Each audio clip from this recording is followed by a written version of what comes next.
Hello, everybody. Welcome. The game's mute. That was an odd, silent little moment. There we go. Hello, everybody. Welcome to another video. Potentially, technically, welcome to another stream. Potentially a double video. I'm going to try and do something a bit strange on this one, where we do 2 videos in one. The height of laziness. The most extreme of content churn. That's what we'll be going for. Yeah, I'll explain in a second. I hope everybody's doing good. It's great to see you all. It's early afternoon. So a little bit of an earlier slot than normal. In fact, the last one I did was like 2 a.m. So now we're on the other side. But hopefully it should all be good. I'm pretty comfortable. I'm actually kind of annoyed, actually. My headset, if you guys remember recently, I said that I had repaired the foam in my headset cups, my Sennheiser headphones. By like buying some replacement cups online, and then like I could slot them in, which is fine. It did work. But now the fabric that holds them in place, because the new cups are so much more voluminous and full and nice, it's like starting to split the foam over use over the past month. So now I'm gonna have to figure that out. But hey, anyway, and I've just realized that's happening right as I started going live here. So what are we doing today? Well, first of all, yesterday there was the stream discussing the final 3 Visions of Eternity Elite specializations. They talked about the Evoker, they talked about the Conduit, they talked about the Amalgam. And I figured I would do a bit of a sum up for you all on that right here. Possibly spinning in circles again, running around here with boss blitz. I've actually been playing a good amount again now. You see all these all this bloodstone dust? This is all from boss blitz. Boss blitz, if you get in like one of the groups that's like map hopping and just spamming the gold reward over and over and over and over, you can get so many champ bags. Like you'll look here, these are all like champ box exotics and things I've got sitting around. You can get so many of them. I actually kind of regret doing on list because I had specifically stacked up a bunch of that convergent stuff, which I was then using with the rift motivations to get stuff for the obsidian armor, and now that's all timed out. But whatever. Man, I got to figure out what I'm doing with this dust. It's reasonably profitable. It's nice that it actually means something still. You know, I remember the first time the Queen's Jubilee came around, that boss blitz was so epic and so exciting, and it's totally devalued, and the experience is all gone and warped and ruined, really, in a lot of ways, particularly because you just mount spam around. But because the power creep and because of the map hopping, and the map queuing is a great benefit to it too, because of all of these things, you can still earn money on it, so it's still a part of the game, which I kind of like, you know. But yeah, so I've been doing that. I've been collecting my festival favors. And in fact, I'll do that on stream here with you all as well in a second. Let's gather our stuff from our homestead. And, you know, it'll be kind of funny to think in a few months, VOE will be out. And I'll probably swap, for all this content we're doing, I'll swap these little homestead run sections. We'll be in the new homestead, which hopefully has a cool beach vibe. What I want is a good beach vibe. I want a good woodland vibe. I want a nice, like, riverside vibe. Like verdant. Again, more greenery. Those are my favorite sort of places. Tundra, in a way, I think Arenanet have been really smart starting with a tundra area, because it's like the lowest of the low. They can only go up, right? So everything they release after this is exciting. Look at that. That's exactly the savvy, long-term thinking that I love to see from them. So, yeah. No, obviously I'm joking there. Some people obviously like the tundra, but for me, not so much. Yeah, so anyway, hello to everybody who's here in chat. Glad you randomly woke up at 7:40 this morning. It's 7:40 for you at the moment. Yeesh.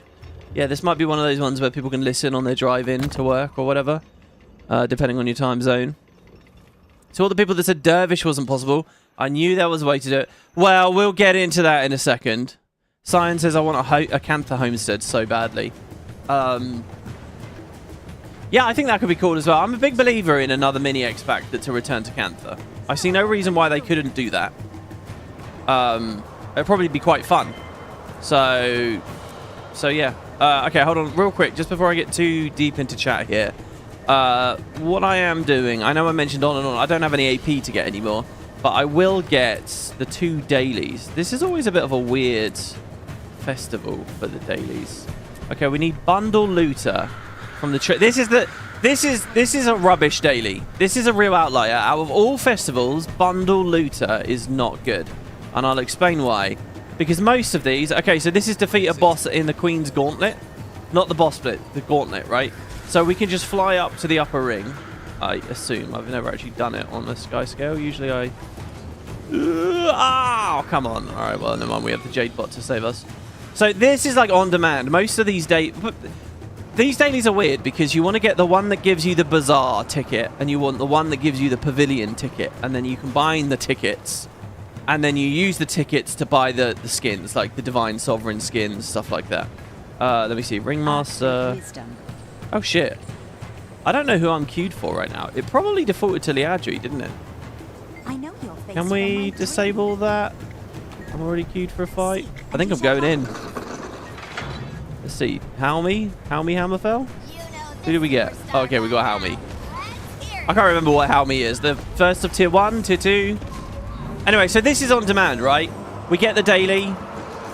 You get the ticket. Easy enough. The problem is that someday, and it changes, sometimes they'll ask you to like get kites out in the open world. Like you see, I've got this POI here that's asking for me to get like a Zephyrite basket. So that's all on demand and that's fine. But there's every 3 days or something for the Bazaar. The Pavilion's always fine, but for the Bazaar, it asks you to get these treasure bundles, which are tied to the meta. The meta only triggers like once every 2 hours or something. We're actually incredibly lucky here. It says 7 minutes. But that often will, like, a huge time of waiting for it. So it's kind of frustrating, you know, if you're the kind of player that, you know, you go to work for day or you're studying, you're at school or whatever, you come home, it's somewhat near reset, and you decide you want to get your daily in. Quite often, you just get given the middle finger by this festival because it will say, okay, to get one of the tickets, you need to get the bundles. The bundles are on the meta. The meta is not going to spawn for ages. Reset will have happened already. And, yeah, it's a real outlier for that. It takes a long time to proc. But anyway, yeah, there's probably been a huge amount of review of this festival for very, very little reason. Okay, what else we got in chat here? 2 videos, is that allowed? Last I heard a guy did that, he was never seen again. Yeah, no, so we're going to do 2 tier lists today. First, I'm going to talk a bit about the new stream. And I don't really have, I have no notes or anything. So I will just be waffling. I mean, last time I just waffled and it worked fine. I don't know, let me ask you guys, people who have managed to make it to the live chat, let me know what you thought of the most recent 3, the final 3, the stream last night.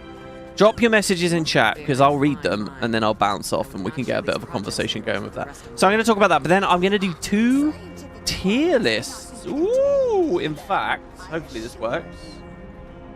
Yeah, I got some tier lists up. So I have a tier list here, which is, you can see the icons at the bottom here. This is just for the new ones.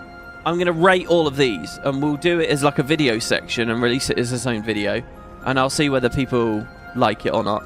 And then also, I got another one set up here. I technically didn't make this. This is from Morale MDM. So good job to Morale MDM. He like plugged all the icons in. I've edited it. I've just gone SABCD.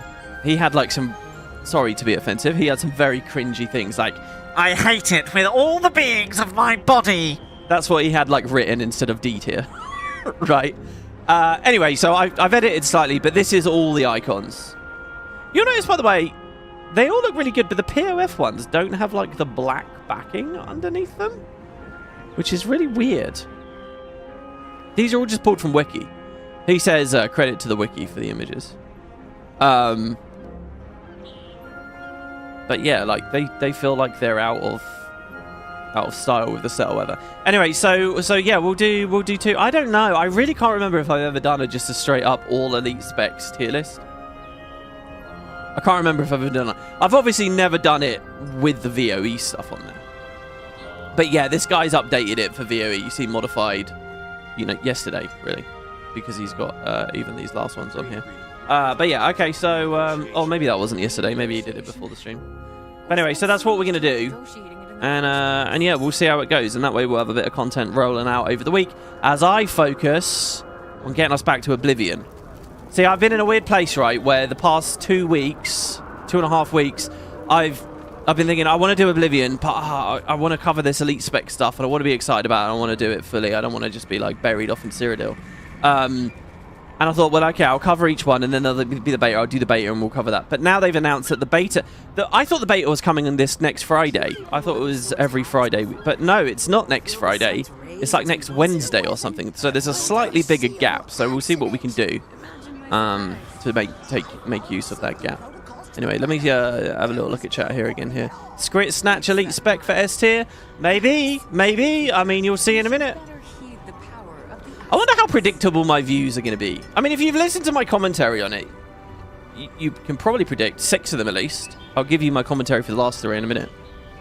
Boss Blitz is so fast and easy these days. You've yet to see a silver despite never doing an organized map. Yeah, exactly. That gold reward is just like guaranteed, right? And there's a part of me that likes it because it's a part of the game and all that. Another part of me thinks the whole Mega Server map swapping experience doesn't feel like it should be a major part of the game. I don't really believe in multi-map squads for the purposes of stuff like that. It feels odd. And, you know, the gameplay's not great. The gameplay's not great, Arenanet. I mean, there's some of the more engaging bosses in the game, but they're still basically loot pinatas. I don't know. I don't know.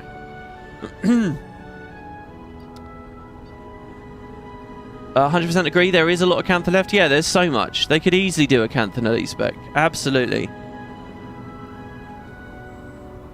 WP, are you also on the screenshot on the Guild Wars 2 socials with all the partners in the partner program? I assume so. I don't know. I haven't seen that. I assume so. I am a partner. It's kind of weird you're comparing release to unreleased specs. Yeah, there is that little wriggle. I'll give you that. I don't think it's a particularly big deal. It's not a hard science. But this is what frustrated me a little bit with the tier list before. That there was kind of like this... Like, it's not a definitive thing. It's not a science. It's not research I'm doing, right? If I come to an impromptu conclusion... on a whim, on a tier list, people got really fucking aggy about it in the comments. Like, how dare you put hollow in A instead of S? And it's like, chill out, it's okay. You know, so I probably have, I think I've done some elite spec tier lists before, but you know, the whatever I put in those might be slightly different now. So I don't think it really matters that much. Some of the traits are pretty potent on Conduit. Won't surprise me if it's not top DPS. Okay, yeah, let's talk about it while we do the treasure hunt. I guess we'll start with Conduit, since it was just mentioned there. Some of the traits are pretty potent. Won't surprise me if it's not top DPS. I wasn't very impressed with the Conduit UI. Like, it was like the classic dodge meter, right? As you built the affinity. So we're talking about the Rev one here. I also... Okay, so it looked okay. I really like the core idea of Conduit. The fact it's tied to Raza, I sort of don't really care about that much. But this idea that the Conduit is buffing and enhancing the other specs, I think that's really fun. I think that's a really cool opportunity to make some of these older skills and other tool sets shine. I always feel that on, you know, when you get really into the game, it's like, oh, I really like Jarlis skills, but I don't really have enough motivation to use them. The idea that I can supercharge Jarlis in some way, I like that, or for Malix or whatever. I think that the fact they tied Malix to Mesmer because purple was pretty cringy and weird, but whatever. I guess that has a bit of confusion on it. So I like the idea, but I do think there's something fundamentally iffy about it. In the last video, I talked about the Antiquary being a bit fundamentally iffy, having RNG baked in, and I think over the years that RNG will be boiled away as people bitch. You know, there's going to be an unrelenting tide for the next 20 years of people bitching about RNG on that spec, and they will eventually relent. Water will erode all things, sort of thing. So, anyway, for the fundamental idea that they're just buffing and enhancing the other specs is a little dodgy, because I'm very, like, niche key and lock minded with the design. So, like, if I want to give a load of boons out on a class, I tend to think, okay, there's a certain elite spec that will do that. If I want to heal really well on a certain class, there's an elite spec that will do that. If I want to do Conduit damage, there's an elite spec that will shine there. And you can say that that's true for Rev already, but now in comes Razza. And Razza sort of says, I'll do everything, you know? Razza says, okay, if you want the best healing spec is Razza plus Ventari. The best power damage spec is Razza plus Shiro. The best Conduit damage spec is Razza plus Malix. Do you see what I mean? It's not. It's like Razza has the, from a fundamental perspective, what it's trying to do. It's kind of trying to be a skeleton key, and I don't think a skeleton key is healthy for the overall meta and the overall balance and selection choices that players have. So I think that's the risk with the core tenet of what they're doing with Razza, or I should say with the Conduit. So I like the idea, but I also think there's some risks inherent to it. I don't think too many of the traits were inspired. I was pretty disappointed in the F2 on that, because that's just Herald F2, right? It's just the facet of nature. I don't know if anyone noticed that, but it is almost identical to the facet of nature. Playing Conduit is going to feel like playing a Herald without glint slotted, right? The only difference with Facet of Nature is it's an upkeep, but oh wait, there's a trait that makes it an upkeep too. You know, and I sort of look at that and I think, you know, I'm looking for a bit more, a little bit more differentiation between like the ticky-tacky, how it feels to pilot when I play different elite specs, and I think that one's going to feel just a lot like another flavor. But that's going to happen more and more as time goes forward, as they keep trying to put more elite specs in and they don't do big shake-ups to the combat system.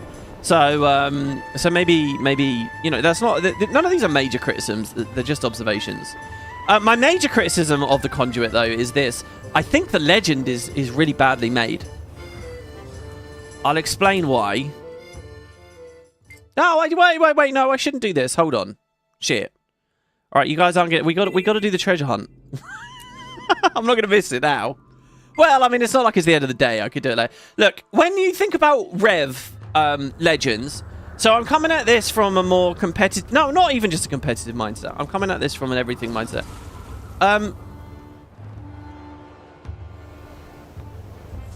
Okay, the thing with the game, right, is you're not going to want to slot low-impact utility skills. No matter what class you are, no matter where you are, no matter what you're doing in Guild Wars 2, you don't want to slot low-impact utility skills. Anything that is consolidated, does a lot of things at once, is really good. So the Evoker has like a fucking stun break, evade, mobility skill that does damage, right? And immediately I can see that Evoker skill and I'm like, that's insane. That does so many things at once. It's really, really, really strong. Not to mention the fact that it's clearly just power crept over an equivalent utility slot on another elite spec. So those are good utility skills. Utility skills that only do like one or two things don't feel good. And also, utility skills that don't like have a pressure component also don't feel good. So when you look at Rev Legends, Arenanet understands this very well. You'll tend to get like a stun break skill, and it will double up with one or two other effects. But what we have over on Razza looks very passive and very like situational. Razza has a stun, as far as I remember, and I apologize if I get anything wrong, and I'm liable to get things wrong. I only watched the stream once last night. Razza had a stun break, and then on a totally different slot, it had like a Condi cleanse ability. And then on a totally different slot, it had like a mobility skill. And I think the mobility skill had a bit of pressure on it, just a little bit, but like not much really. Like basically, all of those on separate slots on the same bar is very passive. It's very like I almost want to say like it almost feels like defensive and tanky. I feel like it's too empty, as it were, and the bar just looks a bit thin to me. So I'm a bit concerned about that, right? Like when you look at like Glint, right? Glint is everything's so consolidated there. You get all these amazing passive pulsing boons. You get like damage modifier with a double strike on the dragon here. You get you got Condi pressure and flat pressure on the ground targeted like AoE with the 3 ticks.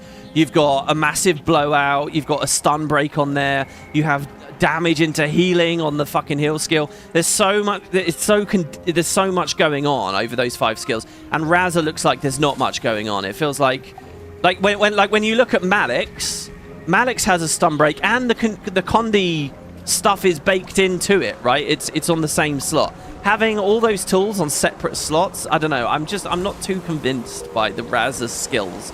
That to me, it feels like the legends, the actual slotting the legend itself might not feel very fun. That was my idle sort of observation there. I don't know. I've not played it. We'll see on Friday. Well, not on Friday. We'll see when the beta comes out. But that was my observation there. I feel like for the vast majority of all the traits of this entire wave have not been that exciting. But, of course, the Evoker had a fucking crazy one, which we'll talk about in a second. So, anyway, there you go. That's what I thought about Conduit. Oh, also, yeah, Conduit has, like, all this flavoring that it's got the monk in there. And it has the Dervish in there. What was it someone just said in chat a second ago about the Dervish? It's a weird one, isn't it? We scraped the surface of this conversation in the last episode.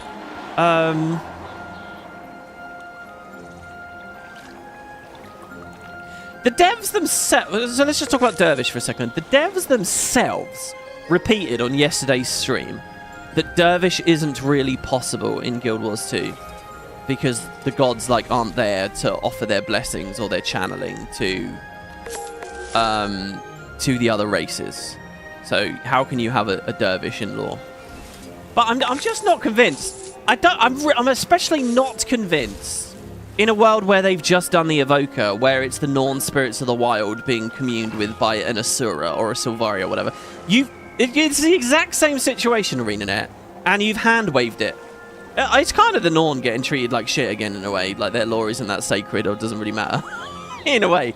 You've hand-waved it. You've said, they gave it to the other races.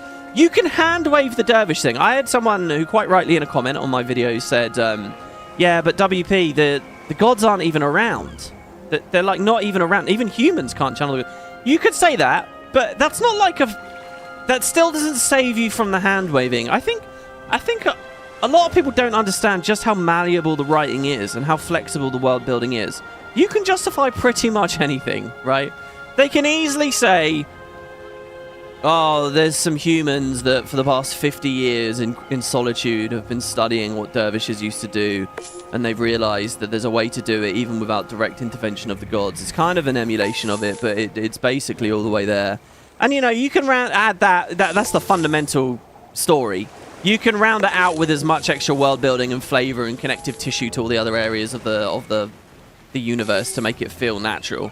But fundamentally, you've hand-waved it there. And I believe that could be a thing. If Arenanet really wanted to bring the Dervish back, I don't see a hard line in the sand. The only way in which I sort of feel like there might be a hard line of sand is if they have a very clear, very big idea about what they want to do with the human gods that relates to Guild Wars 3, which I do think is plausible, but I still think it's somewhat short-sighted. So on world building and storytelling grounds, don't piss on my leg and tell me it's raining. Don't tell me it's not possible after you just did that with the Spirits of the Wild.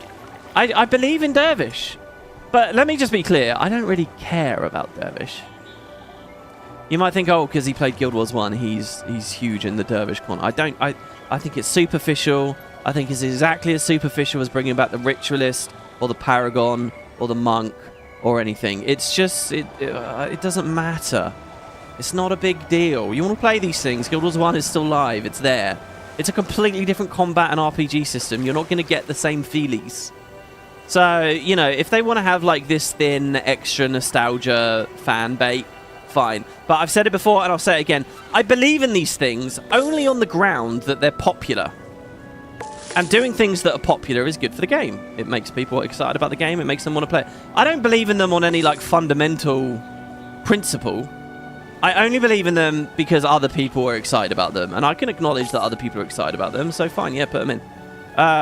So yeah, I mean, whatever with the Dervish. Anyway, back to the Conduit. Yeah, it's got Dervish in there. So I saw a lot of people in the live chat being like, oh my god, Dervish, yeah, Dervish is back. It's not Dervish. That is no more Dervish than Shiro is Assassin. Because it has, assassin. It has unsuspecting strikes as a Rev, right? Not Rev has a trait called unsuspecting strikes. That was a skill. That was an assassin skill. Oh my god! You know, it's not anything, guys. It's just copy pasting a name. So I don't know where I'm really going with this. I just think that I don't think that the Conduit has lowered the chance of the Dervish or the Monk. Those are the only two, right? Did it also, or the Assassin, I guess, as well. I don't think it's anything really. It's just a bit of fun flavor. Don't think too deeply about it.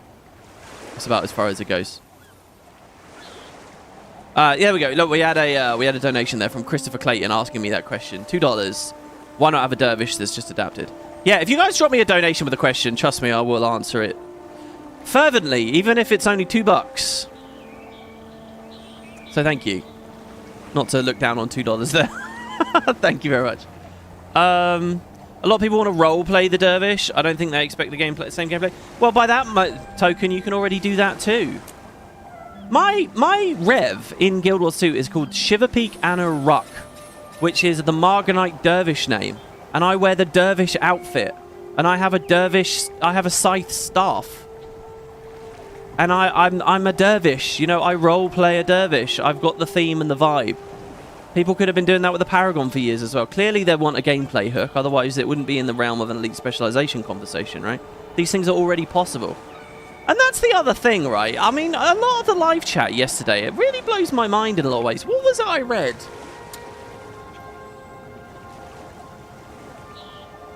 Oh yeah, they were doing the Evoker, right? They showed off the Evoker elite skill, which is all the elements together.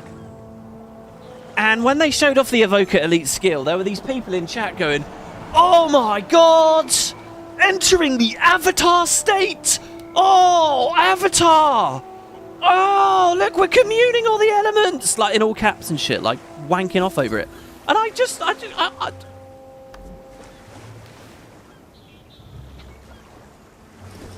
we already have that! We've had that since 2018.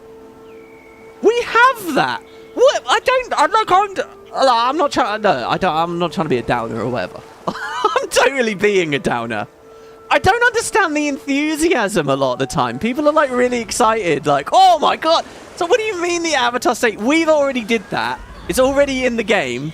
What are you shitting yourself over? Go play it already. We've actually did that better.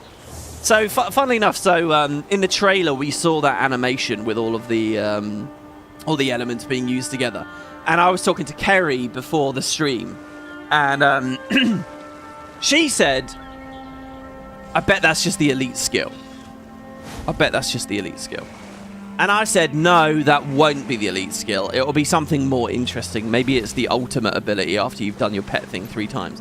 And she said, "Why?" And I said, "Well, look, because Weaver is already in the game. Weaver already has merging all the elements together. It already has Tailored Victory, the giant explosion with all of the elements being used at once. And Weaver does it really well. Weaver has, you know, you slowly collect the elements as you cycle through them. You're building passives. You can choose to hold it as long as possible. It has the big CC component on it. Like, this is a dense, cool skill. It's a well thought out skill that massively nails that theme. Lowers your attunement cooldowns and everything. Like, this is big and awesome, right? And they already did it. The idea that, and I said to her, so that's not what the Evoker's going to be. They're not going to do a new elite spec that is the exact same idea, but worse because it doesn't have any of the fanfare. And she said, "No, it's going to be the elite skill. It's just going to be press the button and the shit's going to come up." And I said, "No, you got to give the team more credit than that. They're not going to do that. It's going to be something. It's going to be hooked into the mechanics. They won't just copy-paste Weaver, but worse. They won't do that." And I said, "Let's have a fun little Guild Wars 2 bet. Let's bet 20 gold or whatever," and we didn't. So anyway, me and her were watching the stream later, and she was right. I mean, that's all. That's literally all it is. It's the same thing again. Okay, so we're fully into the Conduit discussion. So I was wrong. I gave them too much credit. I don't think that's a good elite. I think they're retreading the same fucking ground that they've already been treading. And I'll tell you what, little spoiler here for the tier list in a minute. Don't like Evoker. We've already done it. Okay, here's my honest. I'm being very negative. I'm really sorry, guys. I'm really sorry. Buy Visions of Eternity. Link in the description.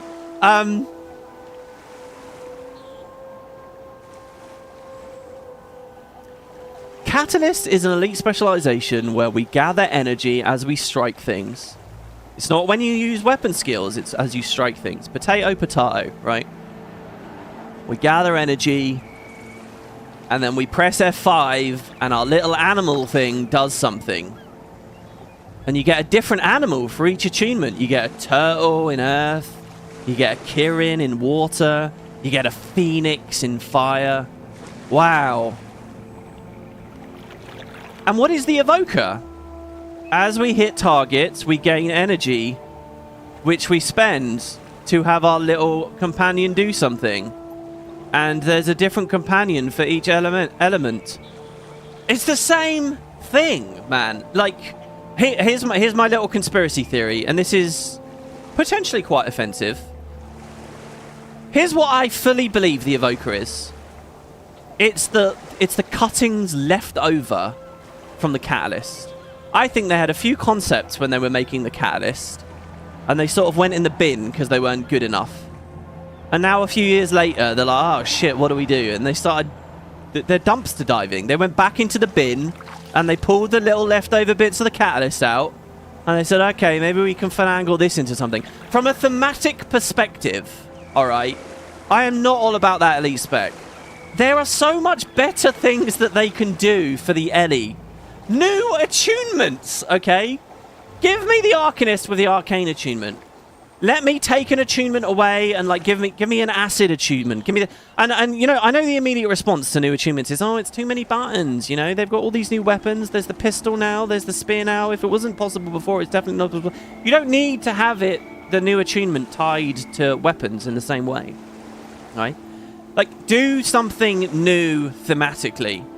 The Catalyst already wasn't a very strong theme. It was kind of this weird thing that they'd concocted. Just as the Weaver wasn't a very strong theme and was like a fiddly thing that they concocted. They have done one elite specialization for Ellie that I actually thought was fun and cool and thematic. And that was by digging into one specific idea of elementalism. That was the Tempest, right? Where we're looking at wind and water storms, right? That's 100% the kind of thing that I want to see. When you look at their handling of engineer elite specializations, well, they'll look at a specific kind of technology like holomancy or oozmancy, if you will, or whatever. That's good, you know, when you Jade Tech. I think that's the treatment that Ellie has deserved for all these years, and they just don't. They don't want to do it. And so, again, look, these are all just personal opinions. They're not truths about the game, whatever. If you're a big fan, I'm not trying to take something away from you. But I'm not a fan. All that said, the mechanics do look quite cool. I like the F5 that lets you pick an attunement. I like that you can essentially turn any element into fresh air. The fact that the ICDs on your miners are going to be introduced sort of sucks. And then, of course, we have that final trait, right? So if you guys missed the stream, they had a final trait called element specialization or something like that, element dedication.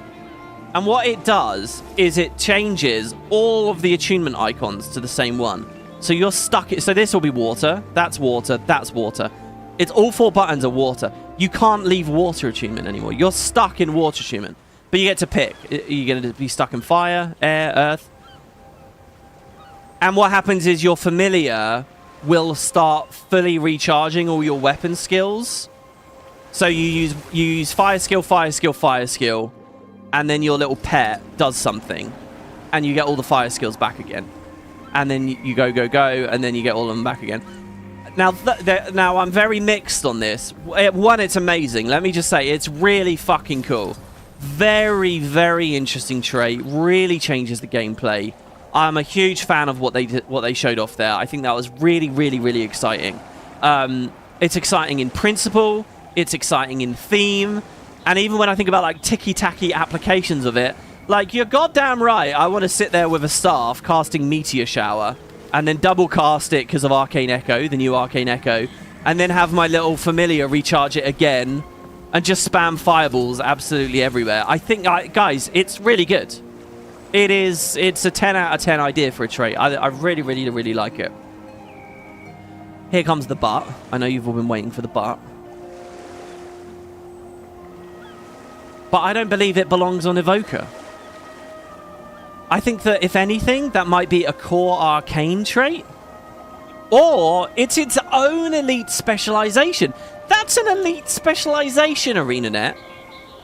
That's a spec. So, like, people in chat were saying, oh, but I think the trait is strong enough and interesting enough already on its own. It's fantastic, right?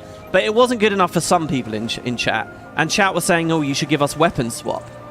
Now, I can't deny, I don't think that's right, but I can't deny that's a brilliant idea.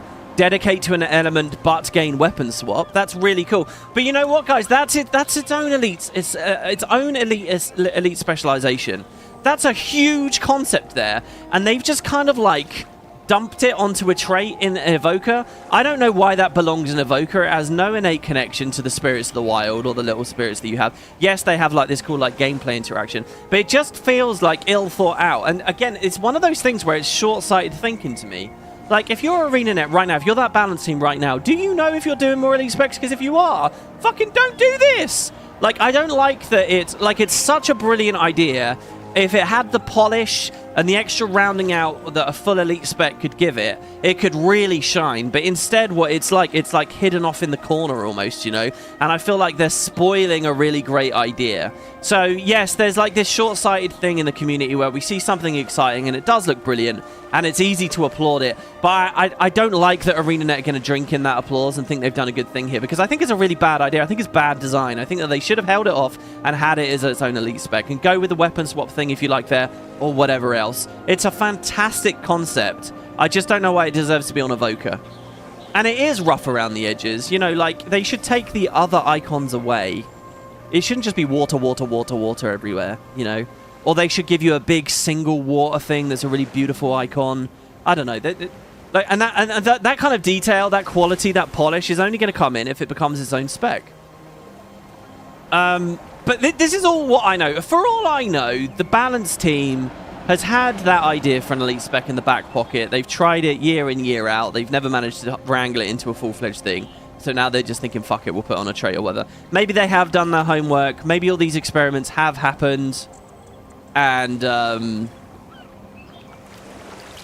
know, I don't know what I'm talking about. And it's true, I don't know what I'm talking about. I don't work there. So who knows? Maybe we're in safe hands. But to me, it looks like it's too big to just be a random GM.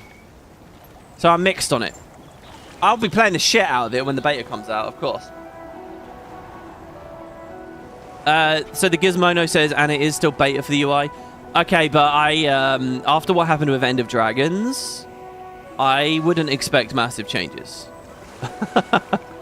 Like, I'm not expecting the Conduit energy UI to change in any substantial way. I don't know if you guys watch me playing Final Fantasy XIV. Just to plug that series, I've got a really cool playlist right here on YouTube. Check it out. In FF14, all the different classes have these brilliant like UI elements. They have simplified forms, they have bigger forms. You can make them big, you can make them small. It's really cool and fancy. Guild Wars doesn't do any of that shit. They're not very good with... Which is a shame, because overall I think that this is the best MMO UI you'll ever get in terms of polish and like little details. You know, you kill an enemy, you watch the XP actually flow into the bar, the way the map works and everything. This is best in class UI. But they are a bit weak when it comes to elite spec stuff and class dedicated stuff. I don't think it will change much. Maybe it will.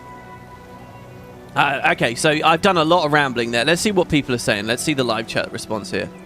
WP, when you say Evoker has already been done, is missing the point. It is the point that of being a fire mage or water mage is the idea of empowering one with or without the elite trait. What did I just read? When you say Evoker has already been done, it is missing the point. What point? It is the point of being a fire mage or water mage is the idea of empowering one with or without the elite trait. I don't know what that means. You're talking about the one tiny aspect of Evoker, that one final GM. You're trying to claim to me that that one GM is the entire identity and theme of the full class now? I get that there is somewhat the idea that you're enhancing one element or another that's sort of baked into the Evoker via the spirit you pick. I get it. There's a loose connection. I get that there's a loose connection there. But it has cute pets. Potato again. But do I really give a shit about the difference between a siege turtle or a toad? It's too close, guys. It's really close.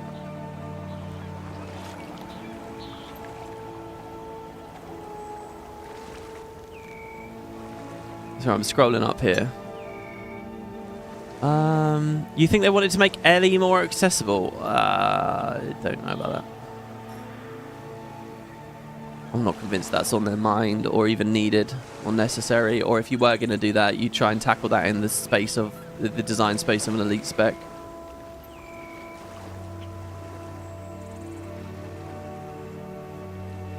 You think Weaver has a strong thematical identity, stitching elements together? I mean, in a way, Weaver and Evoker are kind of the opposite. Kind of, if you look closely. Get your magnifying glass out. One is stitching elements together, and the other one is dedicating to them. But I'm not really convinced that they've done that in a powerful way. It's one of those technically true, but not really. It doesn't really feel true. I was confused how Evoker is supposed to be different from Catalyst. Yeah, I mean, you always wanted to be a proper Norn Shaman, so you like the lore behind the Evoker, but I'm not sure about the gameplay. Yeah, look, if I wanted to be a proper Norn, like with the big fucking transformations and stuff, I wanted to bear form, I wanted to, you know, snow leopard form, all that kind of stuff. Evoker's not solving that for me. WP has been a hater of Guild Wars 2 for a while now. Just play the game, bruh. It's funny, I'll mention like 9 things in a row that I love, and then I'll offer some criticism, and people like that, like, have a breakdown, and they can't handle it. Yeah, you just hate it. Imagine being a smidge negative. Yeah, I know, right?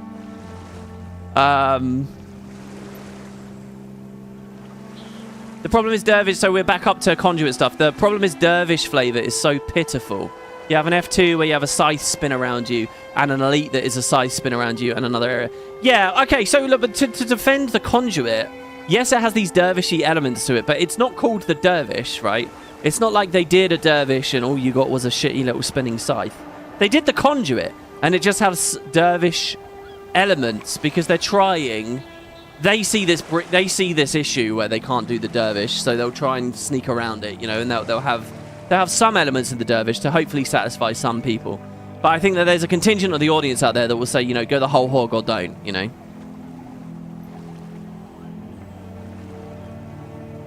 You think an enchantment teardown legend with Dervish would have been more than enough to get that flavor? I mean, yeah, teardowns, flash enchantments, those are all interesting. You know, and again, I think they did Ritualist so well, and they looked at the Guild Wars 1 mechanics and iconic areas of Ritualist, and they managed to implement them all. Ritualist is like such a huge winner of this batch. That I would trust them based on that track record now with the Ritualist. If they did try and go whole hog with a Dervish one day, I think I would trust that they would do it well. But again, I don't want to get caught in this this like world where it's like, oh, we're expecting them to do it. I had no expectation for the Ritualist. I don't have an expectation for the Assassin. I don't have an expectation for the Dervish. I don't think they're necessary. They're just kind of nice for the people that want them, I guess.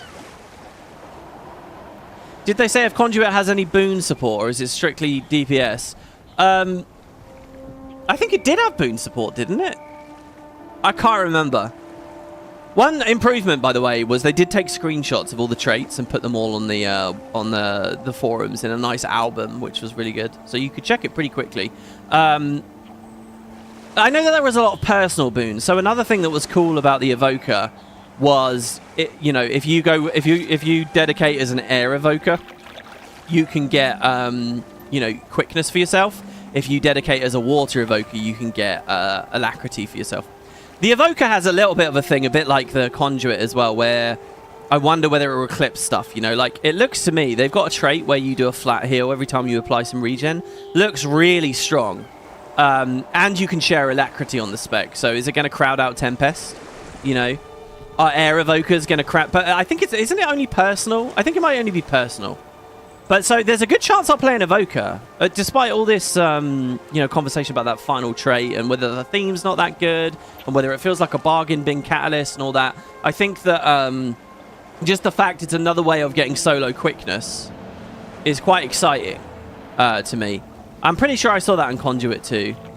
I haven't really tallied it up, but there have been over this set a lot of sources of quickness and alacrity. I hate that Guild Wars 2's kind of gone to this point where it's like we care about those two boons and nothing else really, but you know.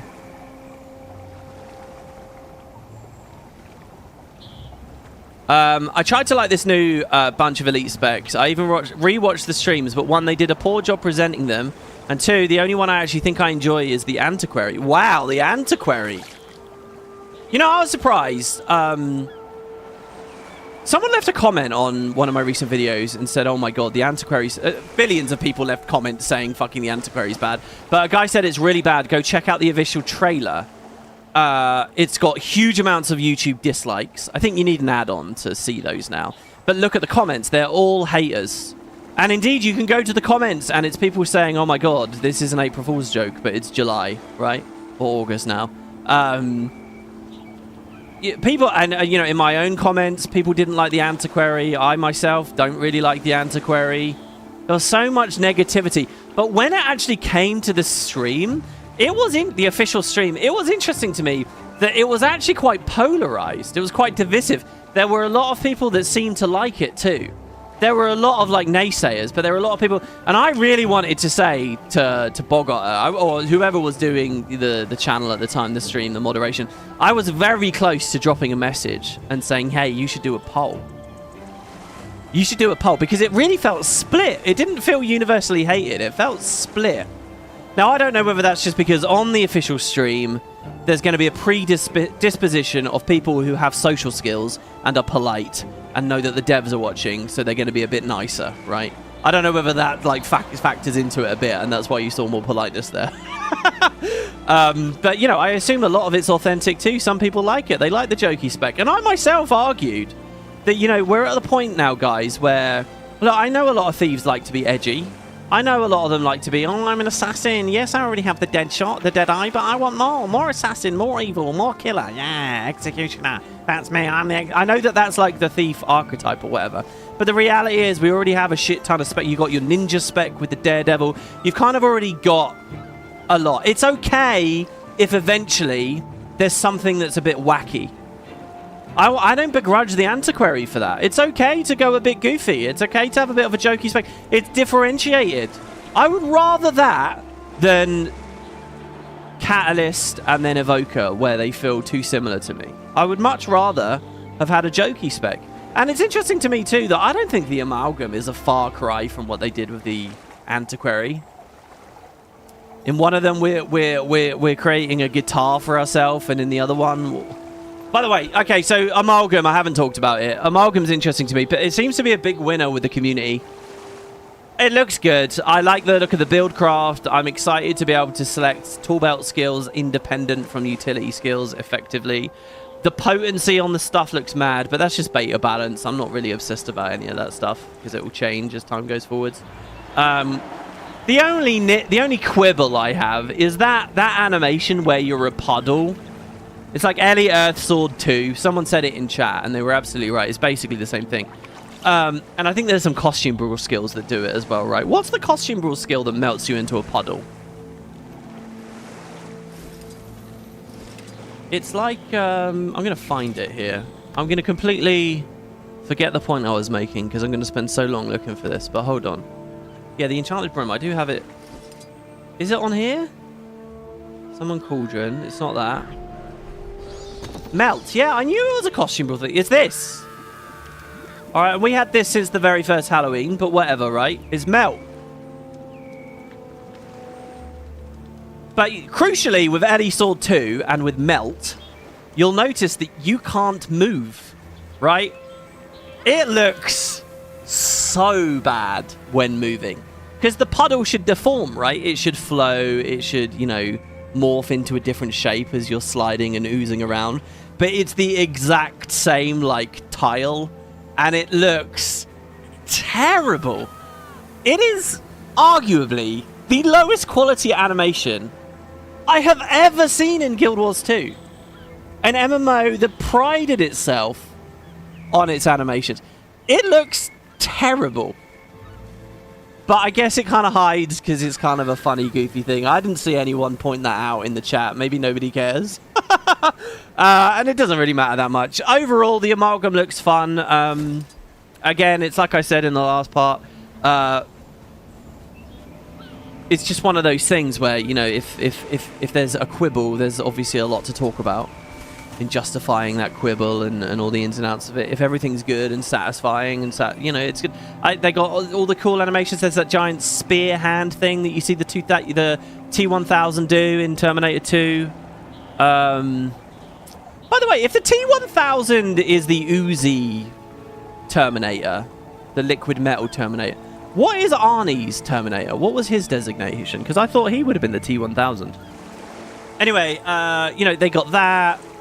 They got some nice snap. All the animations look really good. All the spikes and stuff that come out, they're reminiscent of Ooze. They've got like that shield animation, the silvery shield. That looked really cool.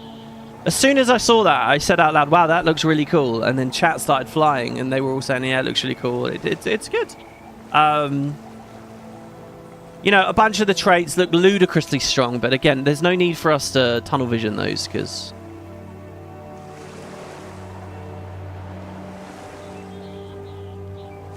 Visually speaking, everything seems so low quality and lack of polish. I know it's a beta, but yeah, I'm sure that won't change. So I will not argue this as well. You know, like a guy can say, oh, he doesn't like Guild Wars, while I sit here playing it hours and hours every day, getting fuck tons of AP, having lots of fun, constantly logging in. But then I dare to have a criticism about a new wave of elite specs, and that must mean I hate the game. The truth is, the truth is, the End of Dragons and this wave are not as high quality as the first two waves. In terms of actually new animations and stuff that came out with Heart of Thorns and POF, they're not at the same bar. They're just not. But you have to understand with that this is a mini... EOD, it's inexcusable. Much more inexcusable, I think. But for this, it's a mini X-Pack. There's an acceptance that a lot of the talent and, you know, whatever might be on this unannounced project and stuff. So I can forgive it somewhat. I think it's good enough for me. My standards have lowered, and I think they are at a lower standard, but it's okay. I'm not all bristling and sticky about that one.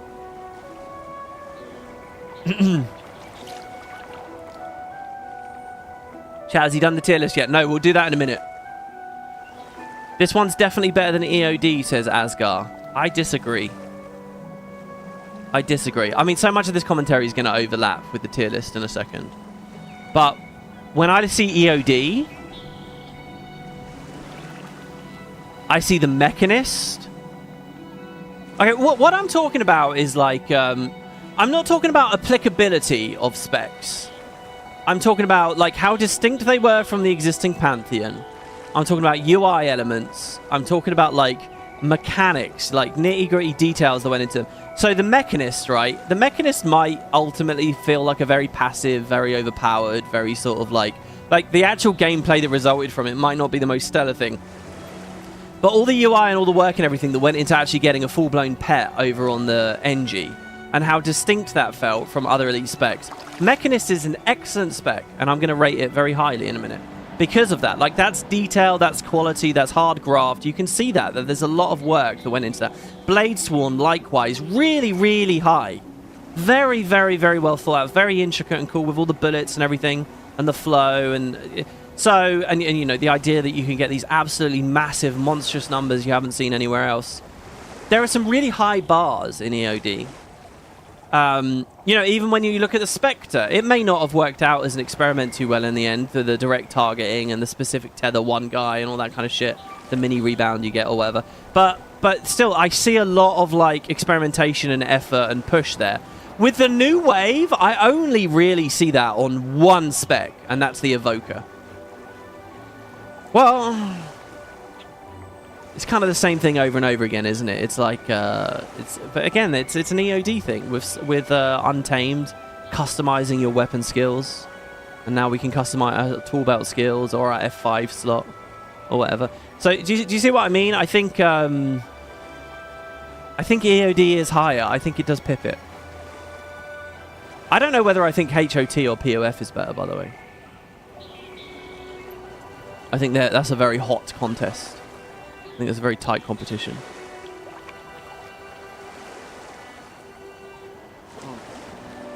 Sylvian says, I'm okay with lower design budget as long as it's fun to play. POF was definitely peak, though. Yeah, I think POF had a lot of really, really strong showings. Gazal says, I don't know, for me, only the POF specs were high quality. With an upside-down smiley face. Wait, does that mean you're being sarcastic? I could totally respect someone who feels that way.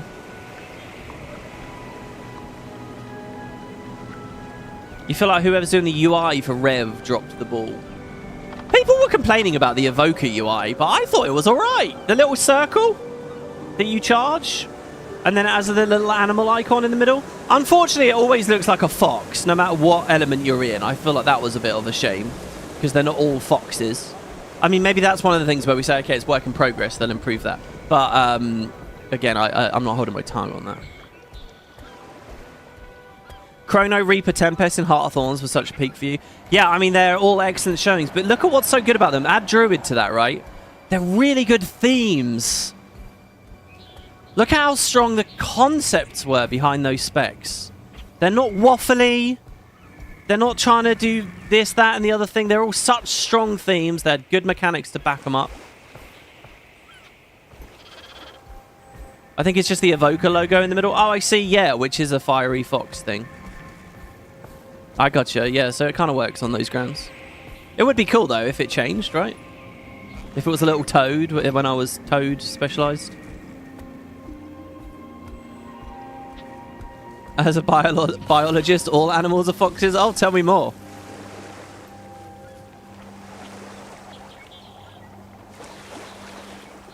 You definitely have POF versus Heart of Thorns across the board. Okay, so there you go. That's my sum up of the live stream. That's my thoughts on them. I thought they were all reasonable. They were not the worst. And so on that note, I'm going to do a tier list now. So what I'm going to do for the people here in live chat, okay, anyone who's got a comment for me, drop it right now because I'm about to stop looking for a minute. We're going to do a section of this stream that will become a full-fledged video. So I'm going to replay the intro. There's going to be an outro, but then I'll be back, okay? And I'm going to do a tier list. You will see what I think in summation of all 9 of these new ones, okay? Over the past couple of weeks, I've given you commentary, first impression reaction commentary to all the streams. Let's sum it all up now with a tier list. And then once we're done with that, we'll continue with the stream.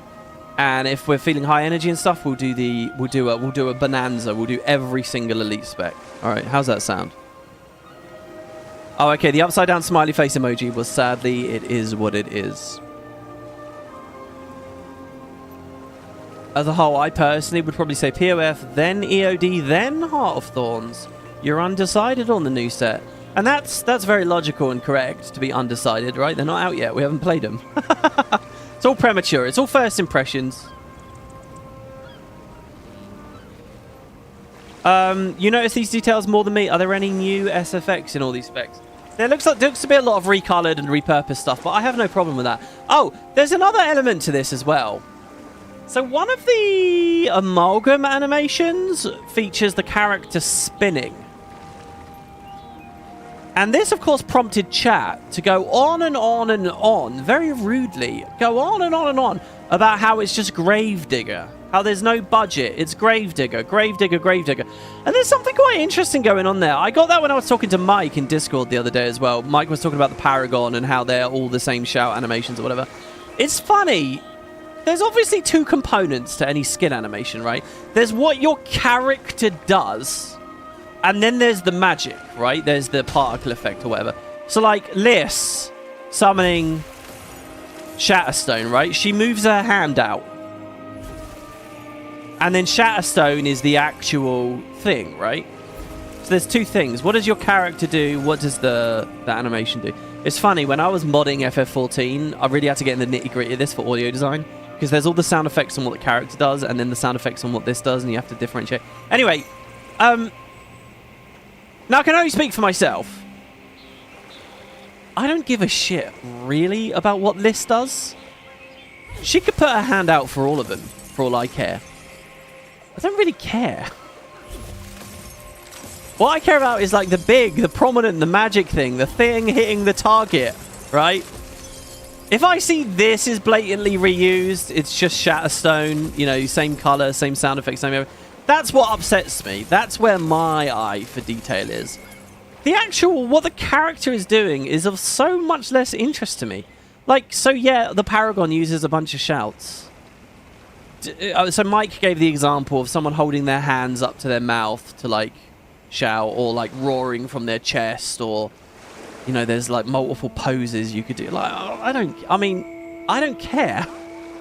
But people do, it seems. So, like, the live... So Gravedigger is, like, a spin, and... So the Amalgam was doing, like, a silvery... Like, they were doing cool particle effects, but because the Amalgam was spinning, everyone was discrediting it and saying, oh, it's just Gravedigger again. And so that's a thing where I don't really... I'm not the same as the rest of the community, I suppose, with that. I think it comes down to, like, that role-playing thing. Like, a lot of people really care how their character looks, and they're really trying to embody the character when they play an RPG, and it's really... So therefore, yeah, all the little movements matter a lot more to them. To me, I mean, Guild Wars, I would say, has trained me to just treat this as software more than anything else. I'm never really in that super immersed place. So I don't care that much that they reused Gravedigger or whatever else they've reused as far as the actual character movements. Maybe you guys do. But yeah, that was another interesting element, I thought, from the stream. And it was another moment where people were being really rude about it, and I was, like, looking at the faces of the devs. And it looked like they might be looking at chat, but I couldn't quite tell.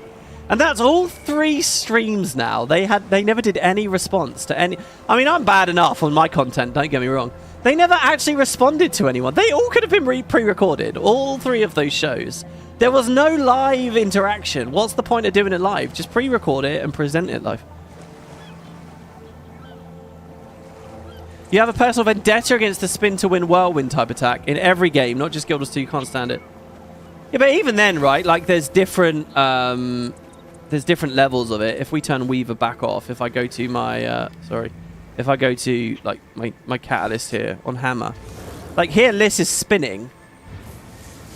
Is that the start of Gravedigger, but just on a loop? I don't know, like, that feels cool. Don't get me. It's not like I totally ignore these. It's kind of cool to see her spinning there. But if I saw the Amalgam doing that, I wouldn't particularly be that angry, you know? I'd be more angry if I saw this, right? If I saw the goddamn Catalyst Dragon from Air on something. Anyway, okay, all right. This is going to get way too long. So there you go. There's over an hour of discussion about the recent stream. Let me drink a little bit of coffee here before it gets totally cold. As you can imagine, an hour-old coffee is pretty much lukewarm at this point. Oh, hold on. Ruby responded about thieves on forums. What did she say exactly? Oh, he was the T-800. Ah, nice. God, Terminator and Terminator 2 are such good movies. Definitely watch them, guys. If there's 4 movies you watch from the 80s... If there's 4 movies you watch from the 80s, watch Terminator, Terminator 2, Alien, and Aliens. You actually get it's not all this. It's not. That's not. Okay, I should say action movies, but Alien 1 is actually just a really good horror film. So. Also, they're all very sci-fi, aren't they? I take that back. Edit that out. I don't agree with that. I'm not going to just boil an entire decade down to that. But they're all good films. Guild Wars 2 has a lot of spin attacks now that I'm thinking about. Rev GS, Necro GS, Warrior GS, Guardian GS. Why are Greatsword so spinny? I don't know. Ask Garen over in League. It's Arnie's perfect role. Yeah, it's very James Cameron heavy as well. It's not all James Cameron. Alien is Ridley Scott. Oh, is Alien the end of the 70s as well? Might be, actually, yeah. Oh, and T2 was 91. Yeah, edit it out. I didn't say that, guys. I didn't say any of that.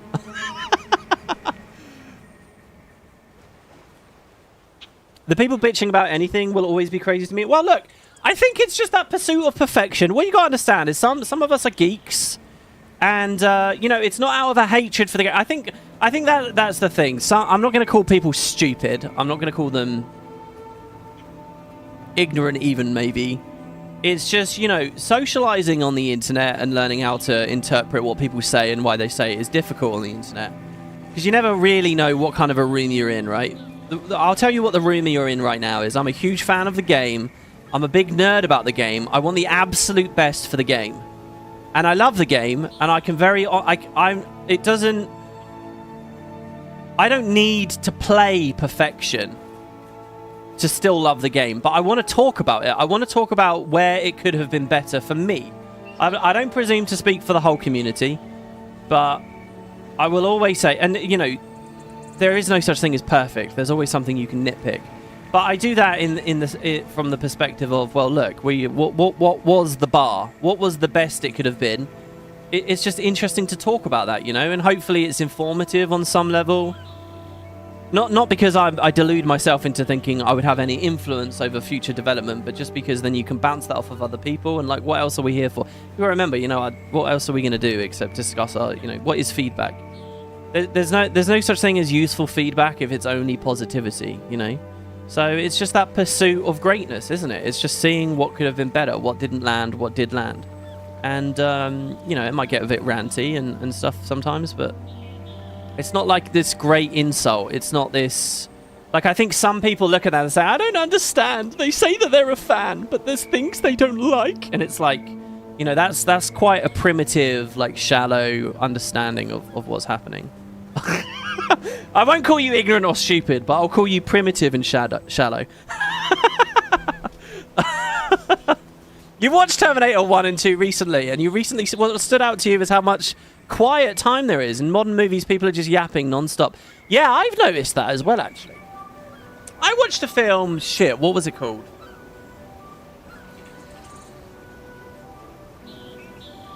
It wasn't called U.S. Marshals.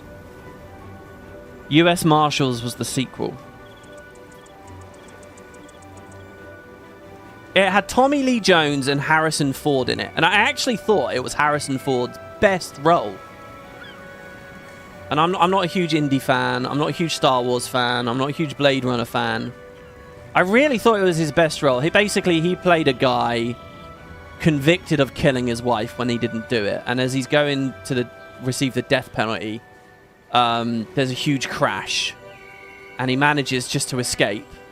And while he's on the run from the police, he's trying to figure out who framed him to clear his name. And it's a split story. It's half Harrison Ford and it's half Tommy Lee Jones. And the dialogue, the Tommy Lee Jones group, the dialogue, the interactions between the characters, there's a moment where a gun gets fired near a guy's ear and they have a conversation about it afterwards. It's really stellar. Really, really good. Excellently written. But I noticed that there were a lot of elements of that screenplay that were flabby, that you would never see in movies anymore. So there's a character that dies in it, right? And so he gets shot up. And in a movie these days, this guy's shot up, there's blood everywhere in a hotel room. They would just have the guy die on the floor in the hotel room because it's more time economical. And they would mourn and they would move on. But in this film, there's like this flabby bit where there's maybe 270 seconds where you see him get loaded into the ambulance. You see them in the ambulance driving away, and then the ambulance lands at the other side, and and the main character overhears, I think it's Tommy Lee Jones, overhears a paramedic say, a guy rushes out of the hospital, a medical guy rushes out of the hospital and says, "Oh, has he got any chance?" And the paramedic says, No, that's it. And that's how the scene ends, and it's really gut-wrenching, and it's really quiet, and it's really brutal, and it's kind of... But because it's flabby, and because it's a bit of an odd moment, it works really well. There's like a certain verisimilitude to it. And it's captivating. It's really captivating. And it's something that you get in older films before, you know, screenwriters hack things up and scrutinize it too closely. That flabbiness really works well for the art. And I noticed that a lot. If you go back to the early 90s and before, you just don't see stuff like that anymore, because if you look to that, if you critiqued that from the outside, you would say that's an inefficiency. You would say, oh, you can get all that, the emotion of this right there in the hotel room. And that means we've got a few more seconds for some gunfights or something that will play better with a wider audience or some shit, right? You wouldn't see it. Anyway, that was a really good film. I can't remember what it's called, but it's a really good film. There's a crazy action sequence with a plane crash, and then the sequel has a train crash in the first one and then a plane crash in the next one. The Fugitive, that's it. Cormier Nice. There you go. The Fugitive. Fucking hell, I'm trying to start a tier list and we're talking about The Fugitive. If you're in the UK, both films are on Netflix at the moment. Check it out. Anyway, we're never going to get these kinds of discussions about MMO storytelling. You tried watching Uncut Gems. Oh, that's interesting. And the non-stop yapping about literally nothing of substance drove me insane. You didn't make it to the other end of the movie unbearable. Hold on. Whoa. I'm not having this. I'm not having this. Control. Uncut Gems is one of the best movies ever made. It is one of the most powerful films ever conceived of by a human. It is fucking incredible. Uncut Gems is one of the best films ever. And I think you don't get what Uncut Gems is doing. Uncut Gems is there to stress you out and make you want to stop.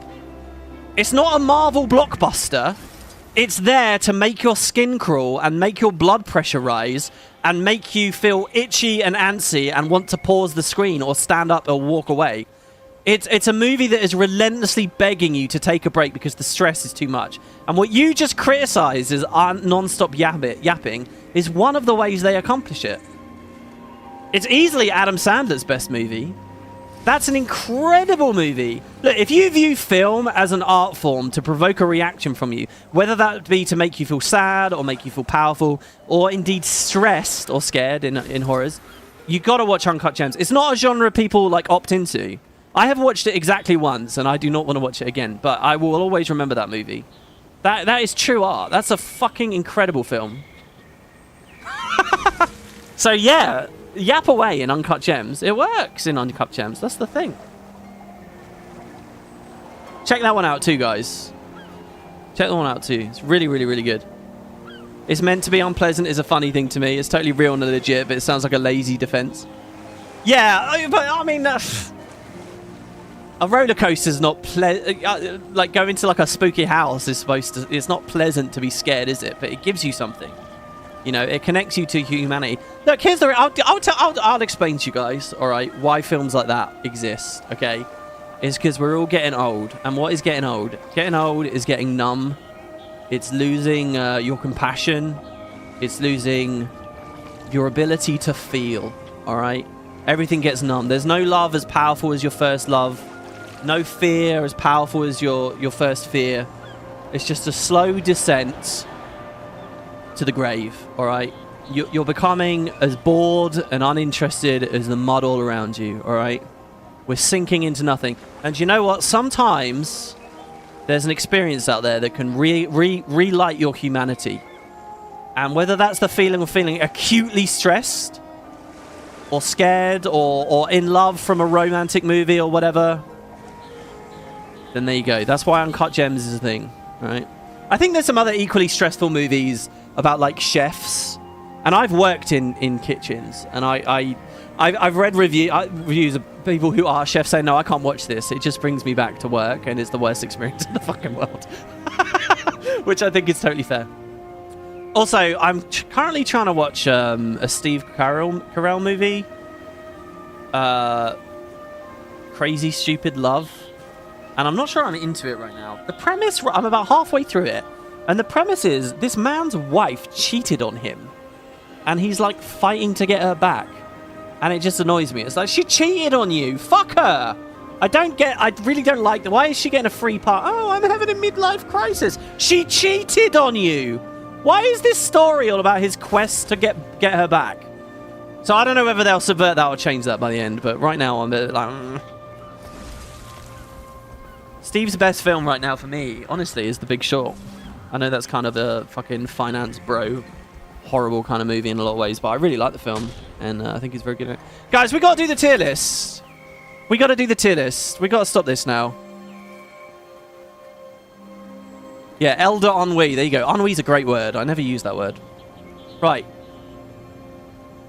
Right. Come on. Here we go now. Okay, so I'm going to play the intro. You worked in a kitchen briefly. You cannot play Overcooked because I want to play Overcooked with Kerry. I want to play with my girlfriend, but she won't do it. We've played some puzzle games together and get into like arguments. So I think she's a bit nervous about doing it with me now. Okay, here we go, guys. Here we go.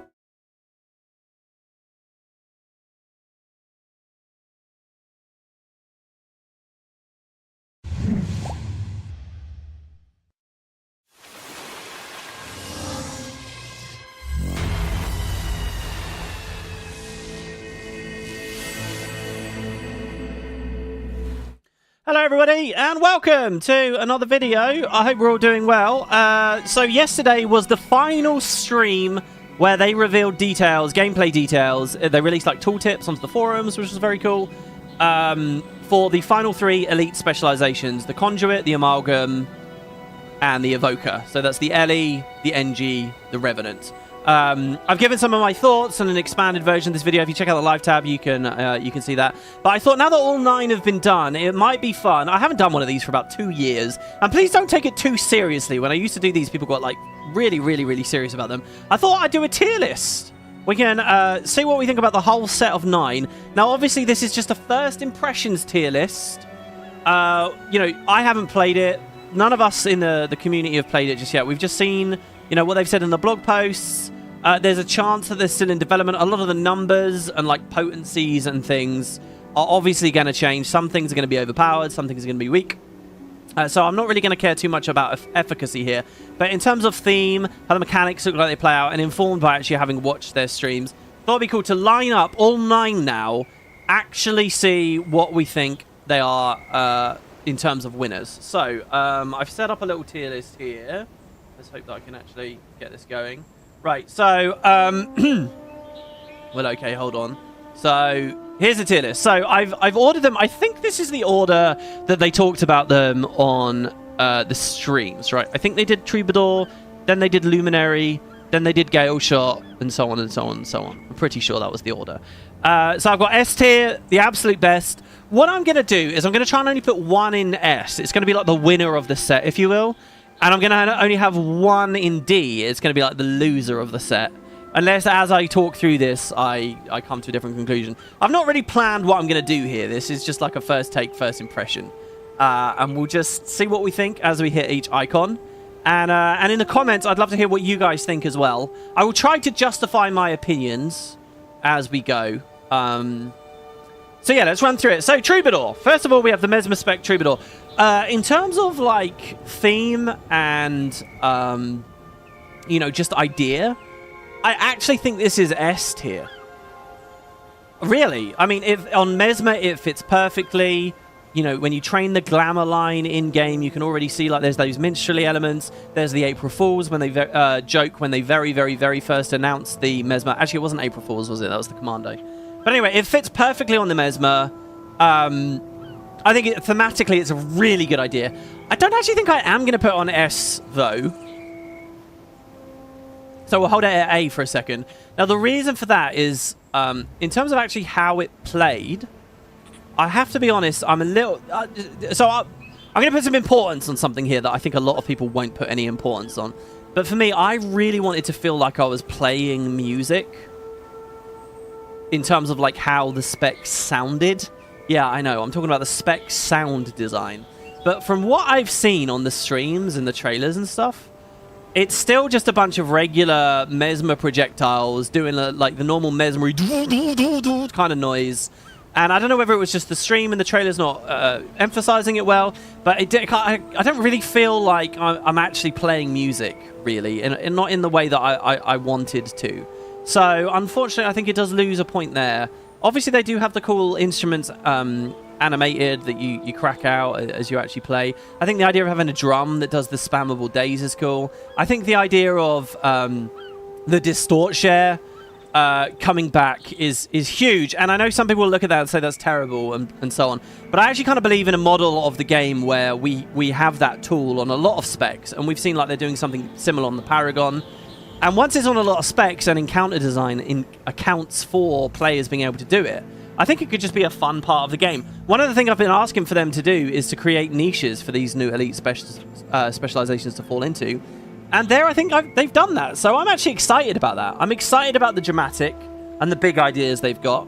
Who knows how the balance will go over the year, but judging it right now, yeah, I think it probably deserves A. I really do think it probably deserves A. There weren't any like super fascinating or incredible trait selections. I'm a bit interested in how well it will do as a DPS thing. Like it has like those vague attempts at being a Conduit line. Am I really going to want to do that over Mirage or other options elsewhere? I don't know. But, you know, maybe that's less of a Troubadour issue as it is that we're just talking about elite spec design there. So, yeah, I think I'll give Troubadour an A. It was the first one they announced, and overall, I think it's one of the better ones of the set. You know, if all I have is a quibble about some of the sound design on it, not bad. Okay, next we have Luminary. Okay. You might have thought I was a little middle of the road or whatever with my Troubadour commentary there. I'm gonna be pretty polemic immediately now, all right? I think this is awful. I'm really sorry. Look, I know some people might love it. Just by law of averages, there'll be someone in the comments who say I love this. I like the idea of a Radiant Shroud. I do. And look, I know some people say, oh, we've had enough Shrouds, even with EOD, right? Okay, you got the Shadow Shroud over on the Thief. That's enough with Shrouds, right? I know some people feel that way, and maybe we are over the line now, right? Because we got the Ritualist Shroud as well coming. But I'm okay with it. Radiant Shroud, the idea of a really bright Shroud, I think that's fun. And I understand that they're like a useful, easy idea for Arenanet to like plug some traits into, and like it's a concept. So I think that's okay. But what they actually did with it doesn't look very fun to play. It looks clunky. It looks weird. I think I actually quite like that it has core virtues on there, but I think that will come back to bite it. A lot of people are going to say that it doesn't feel different enough at that point. They're going to say, well, look, if you can randomly change steel on the Daredevil to mug, you know, you can have it different, at least in a small way. They're going to say you should do that for the Luminary too. I think the icon is off. Why isn't it a lantern? I think the lore behind it is really flimsy. You know, there's two Char Legions coming together thing, and it feels faux fire-ish, but that's absent from the rest of the theme. Nothing about the Luminary impresses me. Nothing. I think it is unquestionably the worst of the specs. So there you go. Convince me otherwise in the comments. Convince me otherwise if you like. But Luminary is at the bottom for me, and I don't even think it's close. And that's saying something, considering one of the other ones we're about to come to. So yeah. Okay. Oh, look, we're doing a lot of stuff, though. So we've just had the Ying. Let's have a look at the Yang now. That's the Gale Shot. Gale Shot is S for me. That's going to steal the top one. There you go. Well, you already know what I think is top and bottom. I thought Gale Shot was brilliant. I thought the animations were nice. Look, I don't think it's the most inspired... No, it's inspired plenty enough. It's not the most complex, right? It's pretty simple. Grab another bow, pew pew, right? And I understand that some people will look at that and say, that's not that captivating, that's not that exciting. But I think the theme for it, the idea of like introducing this wind stuff, the connection to the Tengu, the idea of the Cyclone Bow, I think that's all brilliant. When we look back at End of Dragons, I put Bladesworn as one of the best specs Arenanet ever made. I thought it was really interesting mechanically, the way that they set the gun saber up and everything. And the idea now that we get the third weapon swap over here on Gale Shot. The idea you can be a bow if you like. The traits all looked good. The animations looked good. Everything about this was crisp, polished, clear idea. There is nothing I can fault about the Gale Shot. And in fact, that trait that is like you fire projectiles and then you get extra bonus ones rocketing all over the place, I think that looks amazing. I've always dreamt of a trait like that for NG. You know, the NG trait that gives you that extra rocket? You know, I'm a big fan of the Ratchet & Clank games. You know the Rip Your New one, the Rhino, the final weapon, where you get billions of projectiles going everywhere? The Gale Shot gives me that. I think the Gale Shot's great. I love the icon. Before we knew anything about these, I have a video on my channel chatting with Boots and saying this already looks really cool with the icon. You know, I wonder if they could have pushed the leap and the movement sort of stuff a bit further with it, but it's great, you know? What is there to complain about? I think this is an example of Arenanet having a rock-solid, clear idea and executing it brilliantly. And often when I mark elite specs down, it's because I feel that the idea is not, like, solid or like, clear enough. So then it all ends up feeling a bit waffly, and it ends up feeling a little bit similar to previous specs, you know? Like how the Evoker feels kind of like the Catalyst, because they're both specs that give you elemental animals that you trigger with F5. You know, there's these weird overlaps. There's not that overlap with the Gale Shot. And I think that it has that cool mechanical hit to it as well. So as much as I dislike the Luminary, I think the Gale Shot was brilliant. A big winner for me. Okay, next we have a very controversial one. Oh dear, we have the Antiquary, we have the Thief. Okay, oh god. I think this is easily the most divisive of all the elite specializations this wave. Maybe in the game? Right, like I get people will get angry with Scourge because, you know, it's spamming Conduit Vomit or whatever. Or you may have this issue with this spec or that issue with that spec over the years because of like their efficacy in one game mode or another. We don't have any of that right now. Just purely on like the idea of the spec. Here's what's happened, right? You've got the Thief. And Thief players, by and large, tend to be edgy. All right, I know that's a sweeping generalization. And there will be people that exist outside of any generalization.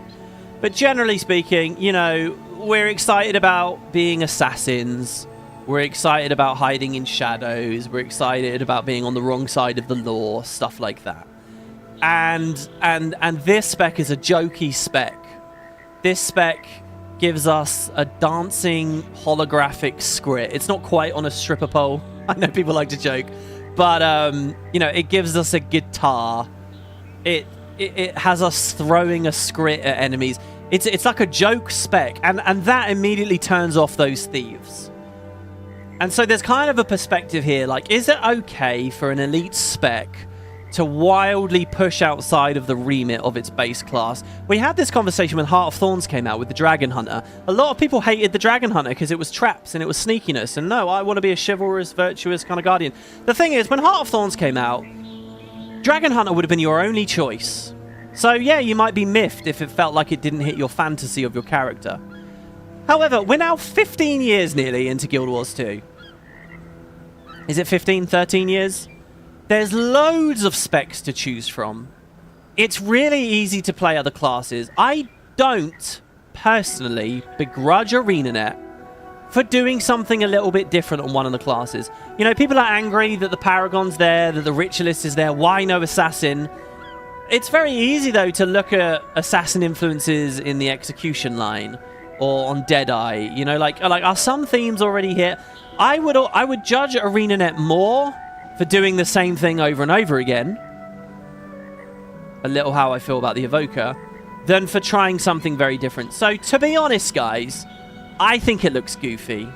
I think it looks like an April Fool's joke.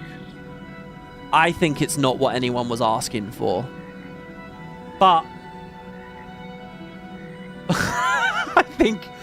I think it's okay that one of the Thief specs is like this.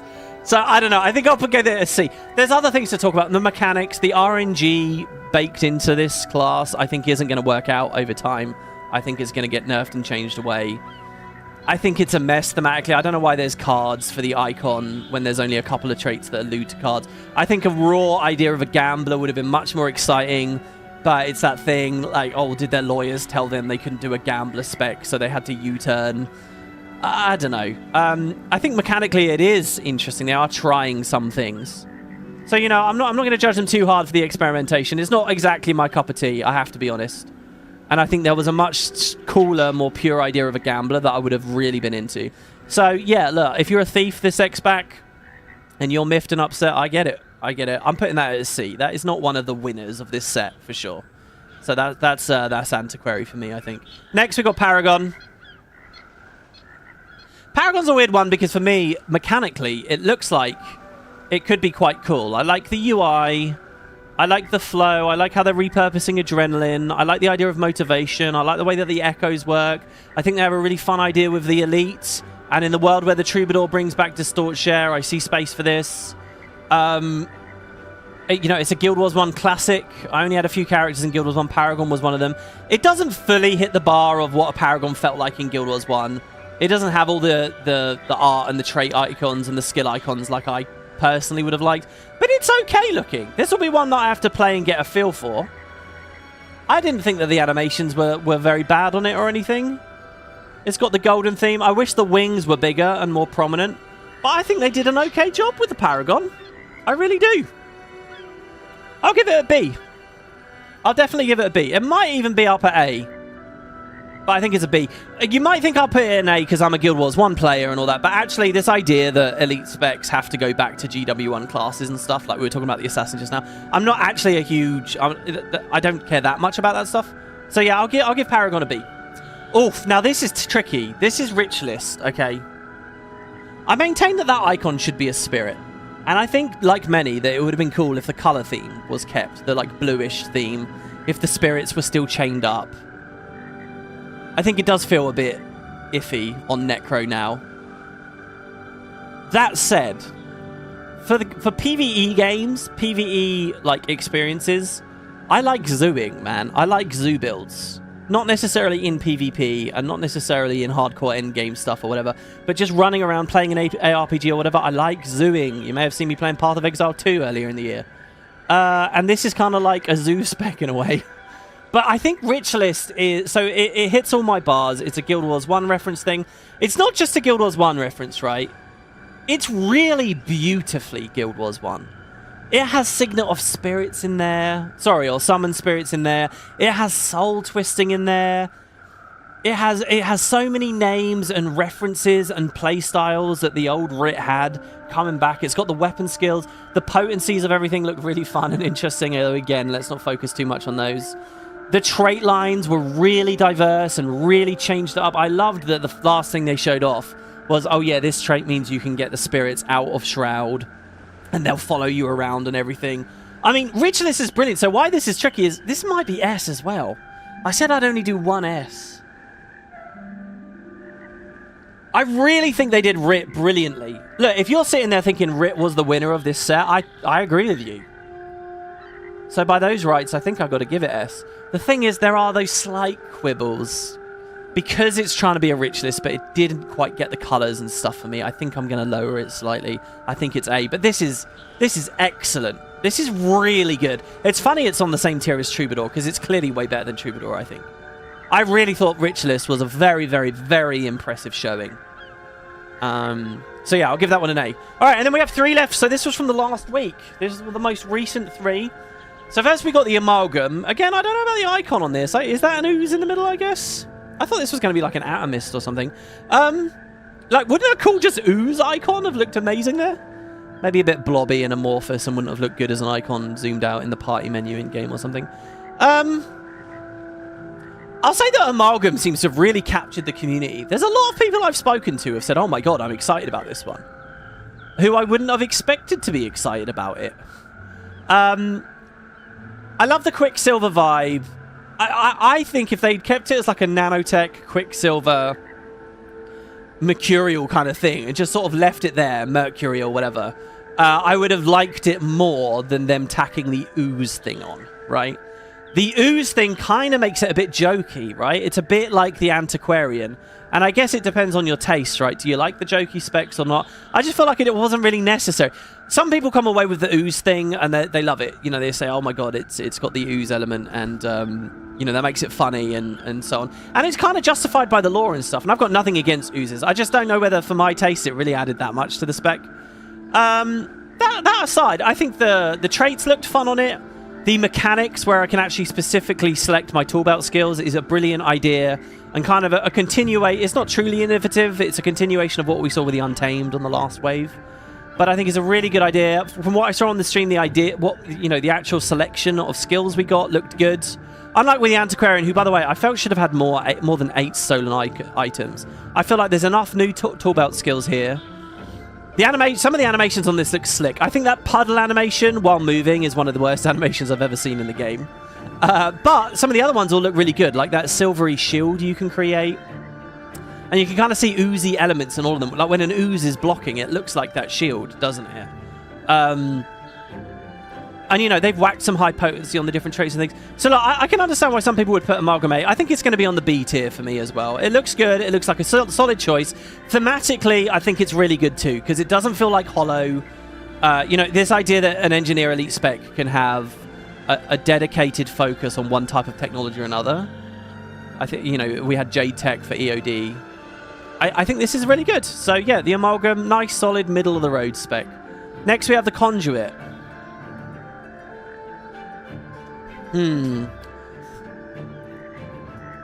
Conduit I might leave on the B tier as well. Conduit, again, it's another big Guild Wars 1 thing, you know, like Janthir Wilds was big on the Guild Wars 1 references as far as lore was concerned. This new expansion is big on Guild Wars 1 references as far as mechanics are concerned, right? So we get Razza back. I don't know how fun Razza will be until I hear how he speaks and stuff. Will we get data from the next generation references everywhere? That might be fun. I don't know right now. I am a little concerned that his kit seems a bit passive, a bit too situational. You know, separate buttons for stun breaks and Conduit cleanse and mobility, and they're all kind of a bit spread out. I don't know how impactful it'll feel. The fundamental idea of the Conduit, where we are turbocharging the other legends, I think is really fun. I'm super excited to play Malik's Conduit, for example. That looks like it's going to be so fun, and it looks like it's going to be ridiculously strong in the beta as well. I think that's super cool. It might also step on the toes of the other elite specs, though. Like, surely you just always want to pair with this guy. So whether that works out for them long term, I have my quibbles. I think the actual, like, ticky-tacky gameplay of it, like, is just going to feel a lot like Herald. You know, you get an F2, and it changes based on what legend you have. It feels very, very, very, very similar. You can even make it an upkeep. So I don't know how special it feels in that way. It's either B or C. It's either B or C. I'll leave it in B. I'll leave it in B. There's nothing like outrageously like ridiculous about it, I guess. So yeah, let's leave it in B there, I think. And that leaves us finally with the Evoker. Okay, now this is hard for me. This is really hard. That final trait they showed on Evoker that allows you to be pure fire or pure water or pure earth or whatever. That's amazing. It's so cool. And the idea that you could get weapon swap and stuff for it is amazing as well. The thing is with me, I think that is so cool. That's its own elite spec, isn't it? I get that there's like a general idea that this is about dedicating to an element, so it fits within the Evoker. And it bounces off of the pet familiar very well. The pet familiar, I think, is actually okay too. It's very small, but I'm happy that it's not like a gyro that's attached to you. And I'm happy that it's not like a static thing that's on the floor, like with Catalyst. It's more like a mini pet, right? So it kind of does feel a bit like a pet. It's not a full-fledged pet, so it loses points for me there. But I think there's a lot of things about the Evoker I do like. I like the UI for it. And I like that it's very experimental. I like that I can pick one element, and now it's kind of like fresh air, but for anything. I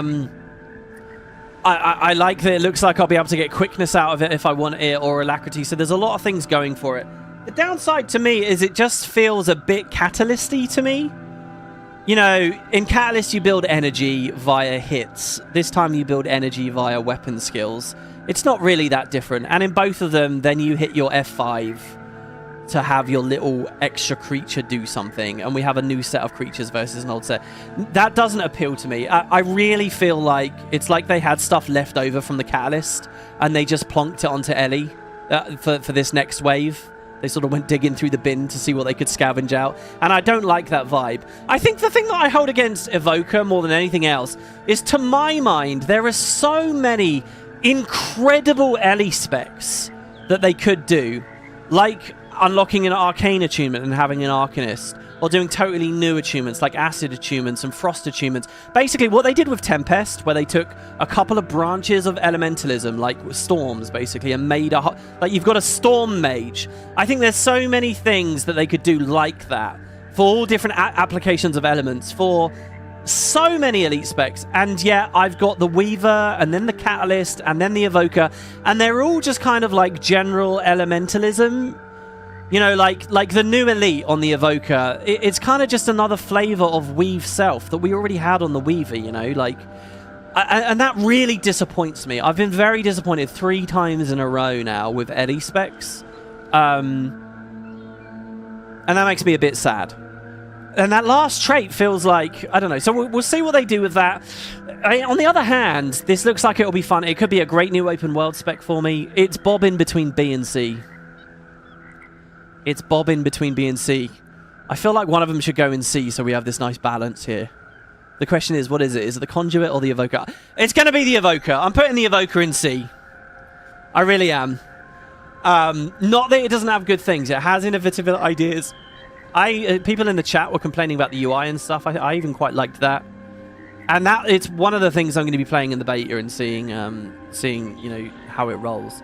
So there you go. That's my judgments. That's my tier list for the new wave. And you know, I think they did all right, honestly. So there's another question that will inevitably be on a lot of your minds. Obviously, have a think about this for yourself, guys. Give me your own thoughts, your own tier lists. I think on like week 1, I dropped a comment in the YouTube video and I said, "Hey guys, just rank them for me. What do you think?" I would love you guys to do that now. Rank these if you like.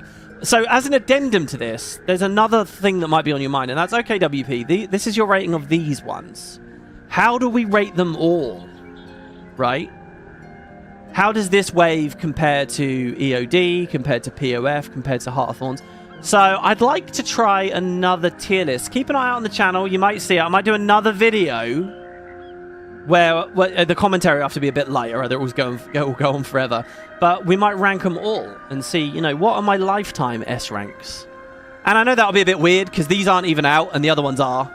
But, you know, first impressions and all that, we'll see what we do. Again, don't take it too seriously. It's just first impressions. It's just for a bit of fun. Let me know what you think. Thanks very much for watching, guys. And, you know, any feedback you have about the last stream, if you were there watching it on Friday, you know, they put the tooltips on the forums and stuff. There were improvements each time. And yeah, thanks very much for watching, guys. And I'll see you all on the next one very shortly. Take care.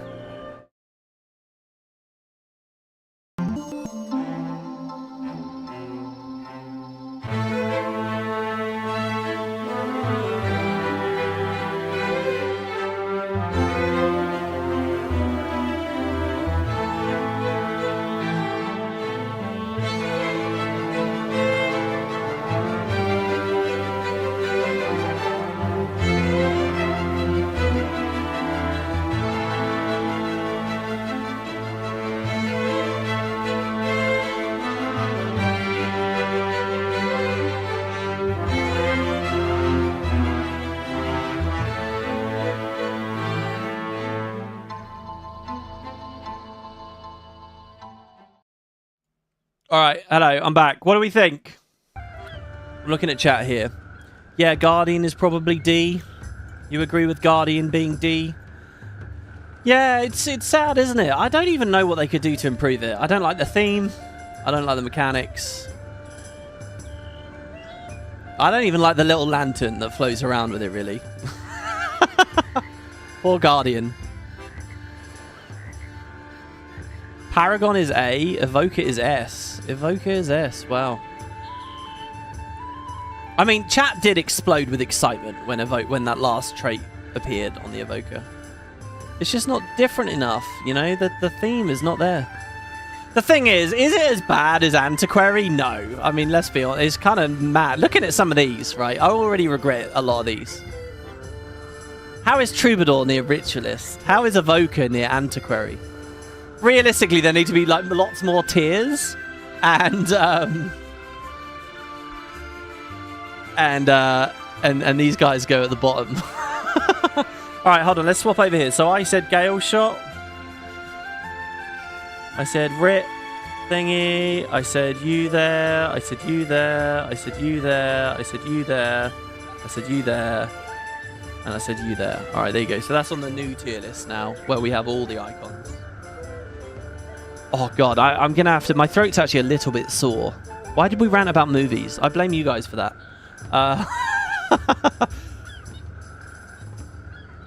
And we'll see what we got with this one. I'm not going to fly into that immediately. Let's take a quick second here. What's going on in game? Getting kicked out for leeching. Labyrinth and Skiff sign-ups begin in 50 seconds. Let's do that for funzy. I don't actually think I've done that yet. Oh, no. Yeah, Skiffs. I haven't done the Skiff race. Oh, there you go. Is that over here that the sign-ups are? Maybe? I'd assume so. Skiff rentals here. To be fair, as a Revenant main, referencing Guild Wars 1 is 100% what you want from an Elite Spec. I think there's something I haven't articulated about Conduit that I don't like, right? When I imagine a new Rev Elite Spec, my head immediately goes, it's a bit like with the Ellie thing.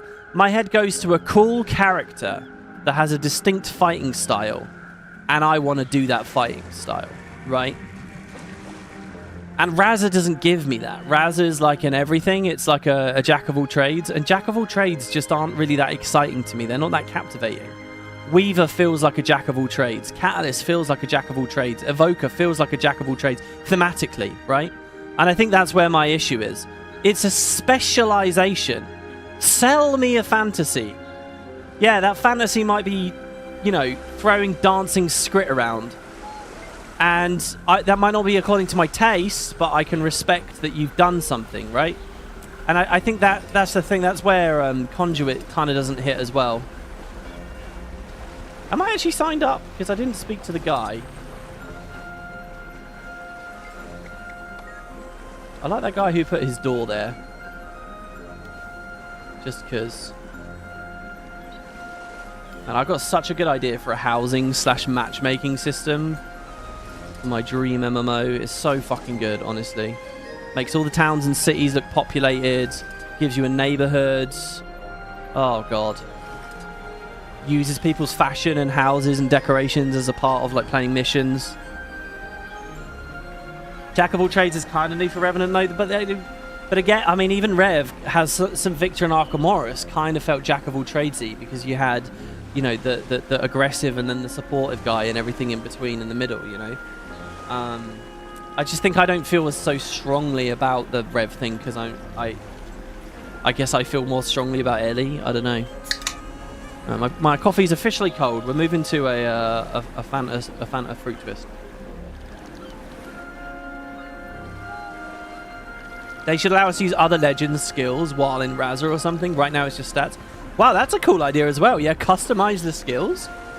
Customize Razza's skills. Dude, that's so perfect. That's really good. Wow.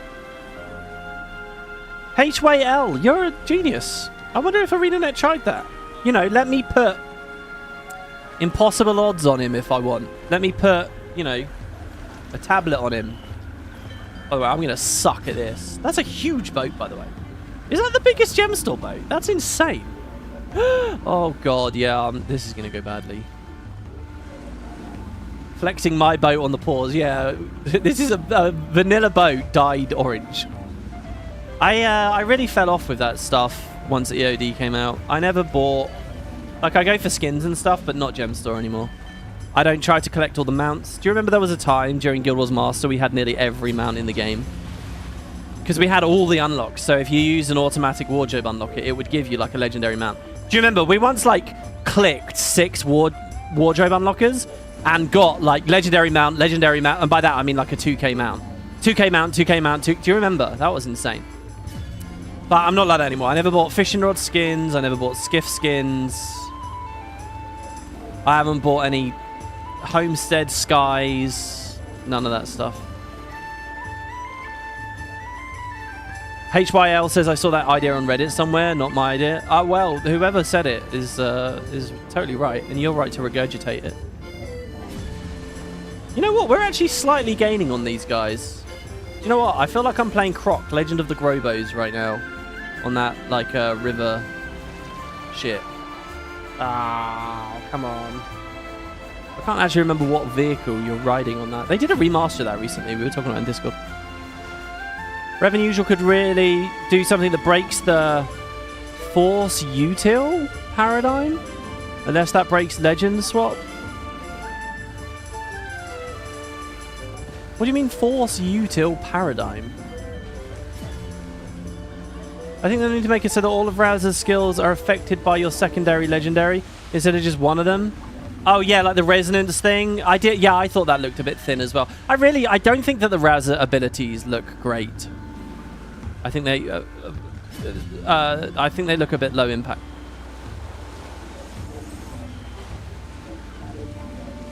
Guild Wars Master, you missed those streams? Yeah, but a lot of people got so salty and bitter and sad and pathetic about it. Like, oh, I don't have lots of unlocks on my account. I hate WP now.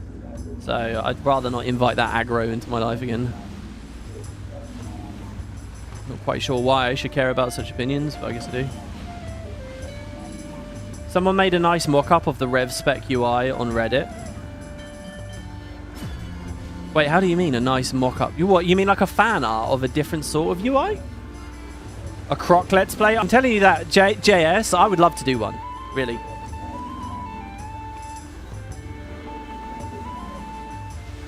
How did the community feel about Razza back in Guild Wars 1? Was he someone people really looked up to and talked about? In my opinion, no. I've given this story recently, but I wasn't too big on Razza. I guess some people were. He was a vaguely enigmatic character, fine. But to me, I was much more interested in like Baltec or, you know, some of the Beyond mysteries like with Avinia and stuff. The thing is with Razza, you could very easily see his function as a mechanic of the expansion, right? The final hero you get with a variable profession. There you go, that's it. And therefore his personality is a bit of a blank slate too. That's about it, you know. I would as soon be thrilled and giddy about Razza as I would about Kamu from Eye of the North or something, you know. It's just another hero, really. And also, again, during Guild Wars 2's heyday, Guild Wars 1's heyday, you couldn't change Raz's class. They never actually managed to get that mechanic in. It was something they did really late. He was just a ritualist hero. Which, you know, for people who only played Nightfall, they didn't even have any ritualist skills because they don't have the ritualist class, really. So you get a handful of skills, and that's about it. So no, my opinion is he wasn't the most... No, but that's not to say he's not an intriguing character and they can't do fun things with him. Some people were saying, well, what has he done that's made him a legend? Why is he so legendary? Well, you know, he could have done any number of things between the two games, right? Oh my god, the skiff race is really long. I think about the fact that I'd have to do 3 laps. Am I in the lead? No way. Am I just so far behind now that I can't even see the competitors in front? I'm playing a game at the moment called Still Wakes the Deep. It's a reference to The Trawler Man, the poem by Campbell something. It's from the Chinese Room. Remember I did a Dear Esther Let's Play? It's and a Machine for Pigs. They've done a game where you're a Scottish guy in Scotland on an oil rig. And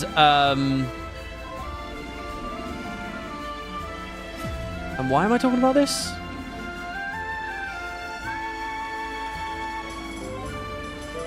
I honestly can't remember why I'm talking about this.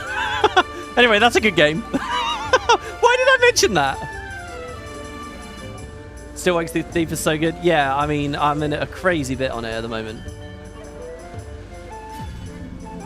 Jesus, what has that got to do with Guild Wars 1 heroes and racing?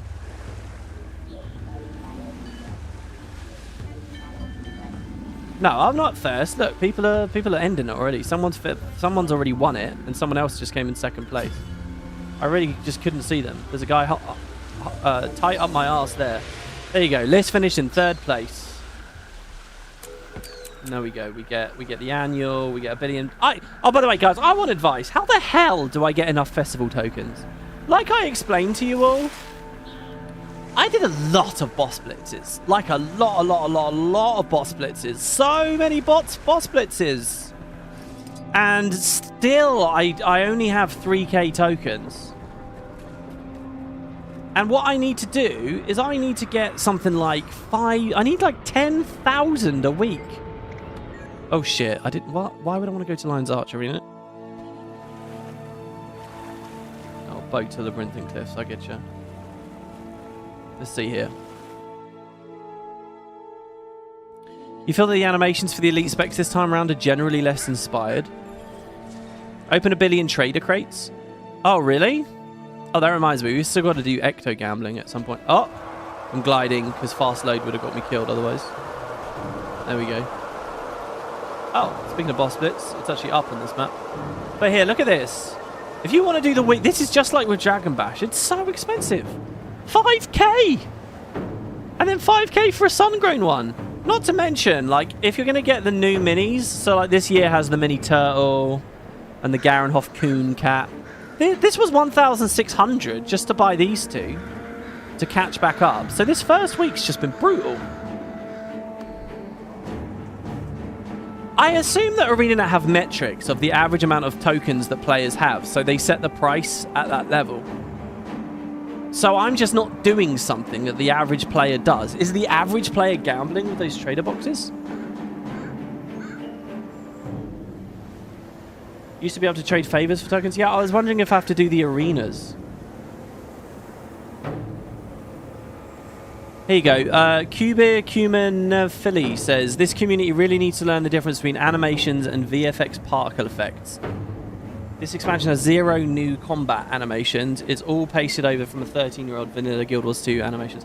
I don't think it's all 13 years old. I bet that there's some stuff from, like, you know, the odd thing got added in HOT. Or I remember in Season 4, there's that animation where your hands are chained up and you're waddling along in a prison. But yeah, I do believe we should distinguish between these. I think you're right. But I think your 2 options you've offered there are not good. Because a VFX particle effect is an animation. What we're talking about is player model animations and particle effect animations, right? They're both animations. But there's 2 categories of them. And yeah, it would behoove everyone to get the wording right on those. Should we go fight Hableon? It's always Hableon. When I do these, I wait a couple of seconds to see which boss is 100% health or high health, and I go to that one, because obviously overall that's going to be quickest. And it's always Hableon. No one likes Hableon. And it's because his teleport animation is terrible. But you do get one advantage. When you're the first, you can aggro him and pull him out. He's much easier to fight out here. If you pull him to the back wall, he's terrible. The teleports are almost impossible to avoid. Here, you see these puddles, these growing puddles? They're the teleports. Holy shit. If I can get the block there, the barrier. Okay, that's good. Didn't really hit animations in a good order there. But yeah, it always takes that one person to have some confidence to get in, you know, and then the fight can start. I'm actually going to signet here. And I really suck at avoiding these. Like, really... Oh, don't go in that either.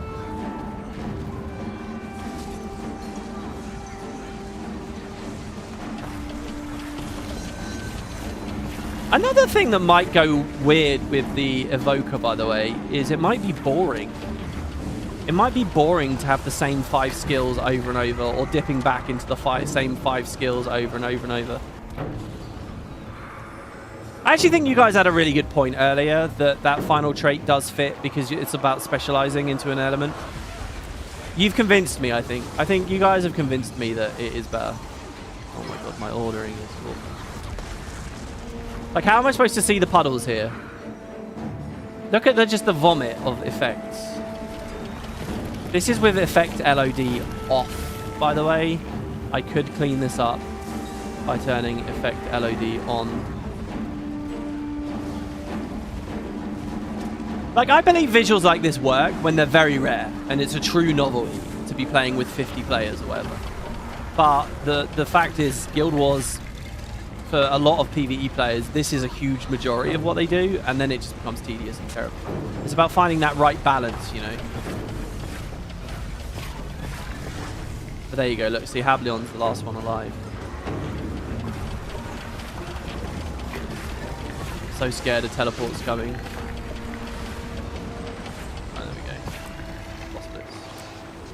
Yeah, and you get tokens from a boss blitz, but it's not enough. Not when you need 10k a week. 10k a week, Arenanet.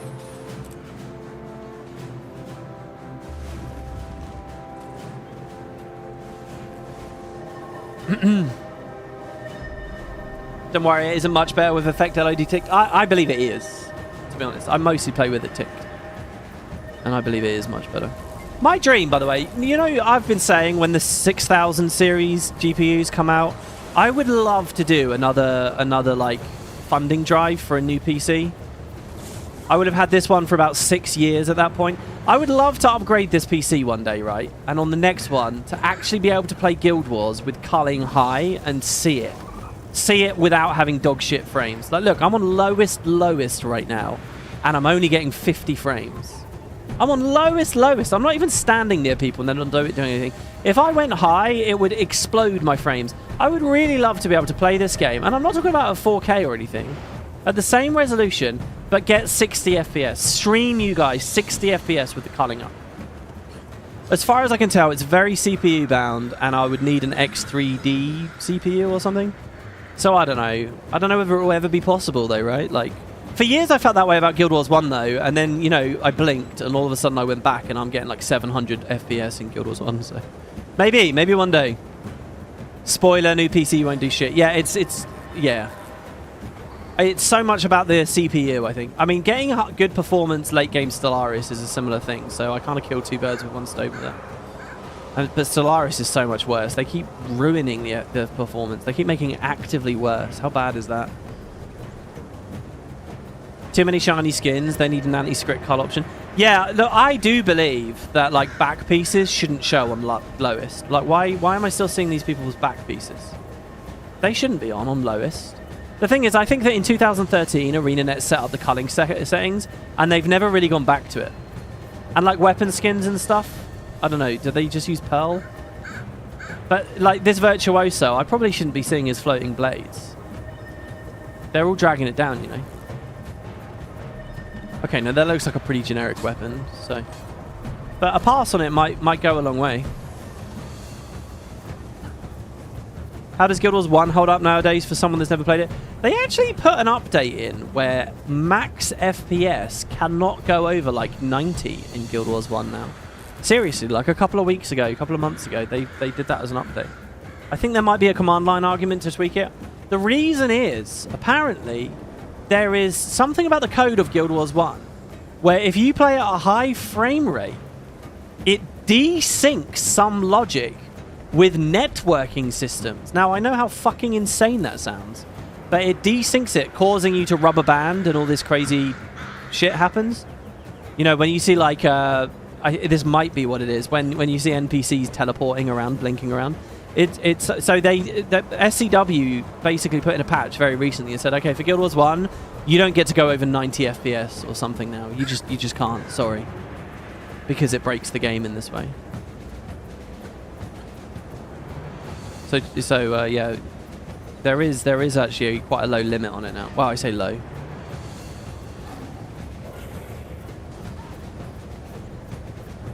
That's very common for older games. No, they did things based on FPS. Certainly, yeah. You know, it's like Oblivion.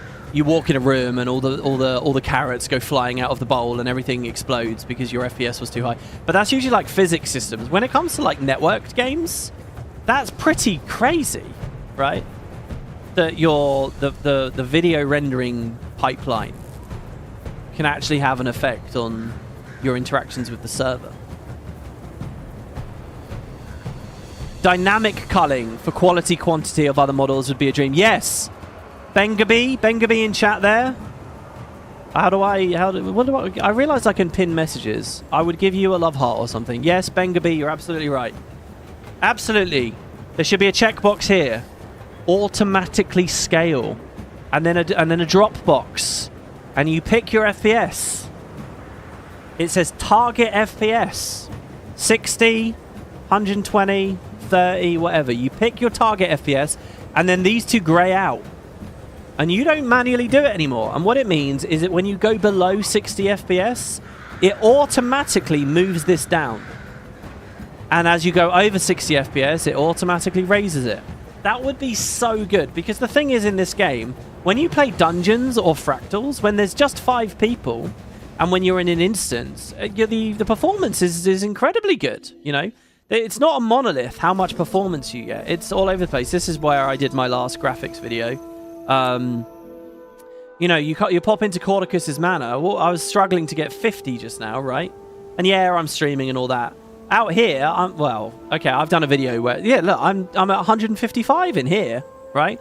So when the game is detecting I'm pushing 160, 170, whatever, it should clock this up. It should say, okay, yeah, you can see all 5 of your friends as you're in the dungeon together. But then when I automatically just happen to be at the Shadow Behemoth, it should drop it down. Or if I go to World versus World. Yes, that would be brilliant. And I don't think what I'm asking for there, by the way, or what Bengaby is asking for, is actually that sophisticated, is it? It's not that complicated of a thing. Asking it to just, you know, toggle up or down as it reads the current FPS. Maybe there's some risks there to how fast it polls and whatever, but I mean, again, these are people being paid well with education in computer science. I have to believe it's possible. And they are being paid well, by the way. I'm not going to go on a huge rant about this. The amount of people that said 100k isn't a lot of money. Fuck you. 100k is a lot of money. We ran the numbers, right? 100k is more money than 85% of the UK population. All right? No, sorry, 95% was it? Don't tell me you're in the top 5% and, oh, I don't get much money. It's not that. I don't care. It's a lot of money. All right? 6 figures is a lot of money. I'm not having it. I'm not having it. All right. Anyway. You're constantly 165 FPS. Yeah, I mean, I've done the videos on it before. If you lower your shadows, I'm on ultra shadows, which is a huge FPS hog. If you lower shadows, if you lower reflections, there's obviously a lot of things you can do. So yeah, okay, right.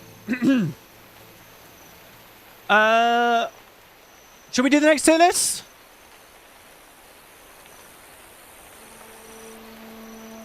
WP, did they ever fix the problem with the reflections? If you have them on all, so that runs under the map waterline, or did that get fixed? Okay, I said that. I might have been wrong about that. What I can tell you is right now, I don't see any reflections, right? There's no reflections. There's no water to have any reflections. There's none of my gear. Not that I think it matters. My FPS right now is 106. If I turn reflections to none, my FPS went up to 125, 132, right? Reflections have a big impact on your frames. Is that because there's water technically underneath me right now and the game is rendering it? Is it? I don't know. I don't actually know. But what I can tell you all is what I've said for years and years and years. If you want consistently high frames in Guild Wars, turn off reflections. And it's one of those things as well where, like, people think very shallowly about options. They think, oh, this says ultra, that must mean it's better. This says good, this means it's better than weak or whatever. But the reality is, some of it is according to taste, right? So, like, there is a difference between no reflections and terrain and sky. It is marginally better, but the actual qualitative impact it has on your experience is not always the most tangible thing. And is it always worth all those frames? Usually not. Usually it's a good idea to turn reflections off. The thing is, there are certain places where I adore reflections in Guild Wars, and I end up turning them on. And, like, when it comes to being a Let's Player, like when I Let's Play Janther Wilds, I wanted them on. Like, reflections are incredible here. Godlost Swamp, you see all the trees and stuff? Like, the fronds? It really creates this beautiful swampy effect here, where it feels like there's these brushes and algae and things in the water. This place looks amazing at all times of day with reflections. When you turn them off, it's way worse, right? There is a big qualitative difference here. Do we have that difference in Amnitas, where we're flying around in the sky the whole time, or anywhere in the Horn of the Maguma, to be honest? Even in Skywatch? Do we have that? You know, so, like, as a baseline, having it off is probably a good idea. Also, shadows, there's not that much of a difference between ultra and medium gives you a shit ton of frames. So anyway, yeah. I got a video on it if you guys want to watch it. As far as these streams are concerned, as if I can get near 60 or at 60... I'm happy because you guys won't see the difference anyway. I'll prioritize you guys over my own. You know, you're not going to perceive 144 because I don't stream you 144. Yeah, I think so. Reflections don't seem to apply much to metals or anything, just the what? Exactly, yeah. These are the kind of things that I was excited about Arenanet looking into when we had the whole DirectX update. And in the end, all that happened was we got the post-processing checkboxes. And there hasn't been anything since then, has there? They haven't really... I assume it's all on the unannounced project, everyone.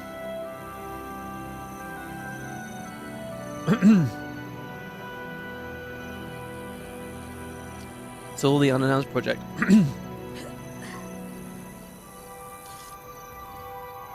Okay. Sorry, I'm reading chat. If you earn 100k and complain about not having money, you probably are bad at managing money. Look, let me just put one little caveat. I get it, right? I get the Bay Area is expensive. I get that the Pacific Northwest is expensive. I understand that cost of living is higher in some places than other places. But that does not mean you are poor or a low earner. You are a high earner. You are one of the most privileged human beings, not just in the West, not just in planet Earth, but in the West, okay?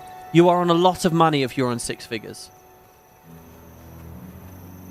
You've never seen me in World vs. World? I play World vs. World sometimes. I play more World vs. World now more than I do PvP. Alright. Remember how bad the camera turning was with DirectX 9? I remember latency being worse. And I remember, you know, a lot of things slowing the stream down and stuff. By the way, I'm acutely aware that we're doing a lot of tangents at the moment, and someone is going to be grumpy saying, oh, I don't want the tangents. The thing is, if I'm in this world now, to whoever's thinking that right now, if I'm in this world where I'm spinning off dedicated videos with just the meat and potatoes as full videos, I don't see the problem anymore, because if all you want is the dedicated tier list bit, I'm going to do a dedicated video for you on that. It's there. These streams, surely you can allow me to have fun and chat casually. Surely. So that's all I would say on that topic.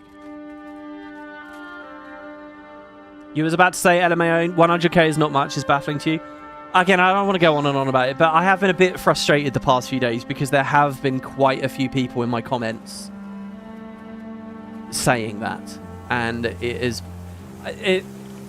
not to get too real, but one thing that really aggravates me and really frustrates me, makes me feel very bitter, is when people are living good lives, good, stable, happy lives, when they have, you know, people talk about checking your privilege and all this shit, right? Like when you really do have, you know, when both your parents are alive, when people around you don't have vices, when you have a stable house with a loving wife, when you're earning good pay, and they won't acknowledge that they're in a positive place. They just think the whole world is like that, and they don't give a fuck about how other people are actually suffering, and they'll try to downplay their own happy situation. It really boils my blood, because I see that a lot in my personal life, and I see like it really, really, really fucks me off. So yeah, I'm not having it. Don't come to my chat and tell me 100k isn't a lot of money. A year. All right. Tier list? Tier list? Do you think Guild Wars 1 got the engine update because Guild Wars 2 engine progress, so they retrofit some? I think some things were retrofitted, yeah. You can literally see the option menus in Guild Wars 1 mimics the Guild Wars 2 option menu in a little way, and vice versa. You can see it. Right. I don't know how this is going to go. Well, I'll tell you that in a second. I'm going to do an intro, I'm going to do a video bit, and then I'll be back.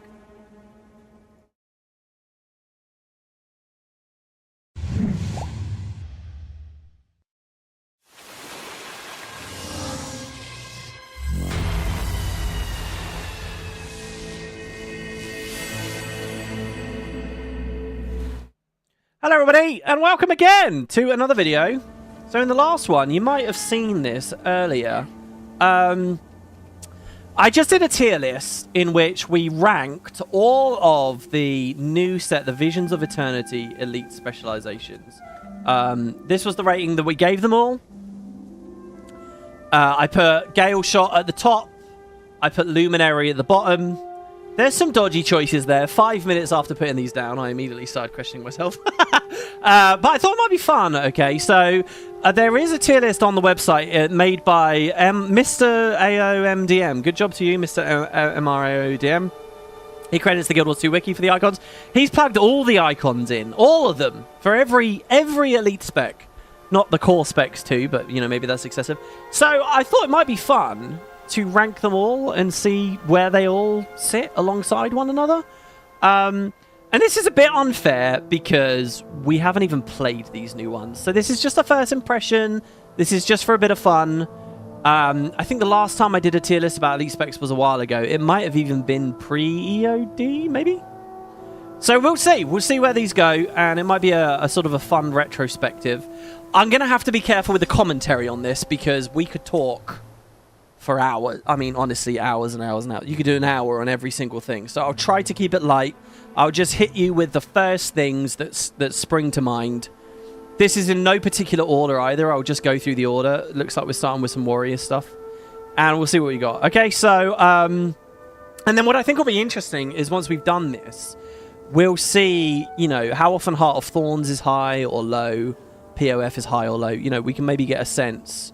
What's funny here is my ratings for Visions of Eternity are completely evenly distributed. There's the most in the middle. I mean, this is actually kind of a terrible tier list in a way because it's saying nothing. It's saying that Visions of Eternity is totally average. Like, we can't really judge or come to many conclusions about this. But then again, I haven't played those ones, so whatever. All right, so let's jump in and see what we've got. Now, first you've got Berserker. My instinct is that Berserker's awesome, so I'm going to put it in the A tier.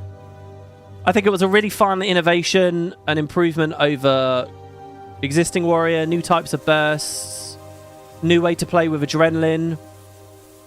The theme is great. It didn't really match the exploration of the jungle, but whatever. I love Berserker. Okay, and what I'm going to do is the best ones I'm going to have on the left, okay? So, like, Rich List, I think, probably is cool. Oof. But Berserker's really good. I've had a lot of fun with Berserker in all game modes over the years. Berserker's a lot of fun. Next, we have Blade Sworn. Blade Sworn is, obviously, End of Dragons. I'm going to put that at S. Seriously, I'm going to put that at S.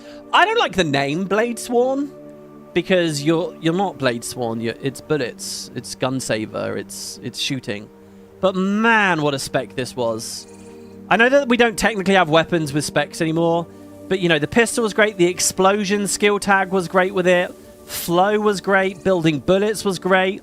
The 3 very distinct ways you could play with the dragon slashes. The fact that there was a little bit of shadow stepping and stuff on there. The UI was awesome. The mechanics were awesome. The idea that you got this new weapon, but not quite... You know, very similar to Gale Shot, honestly.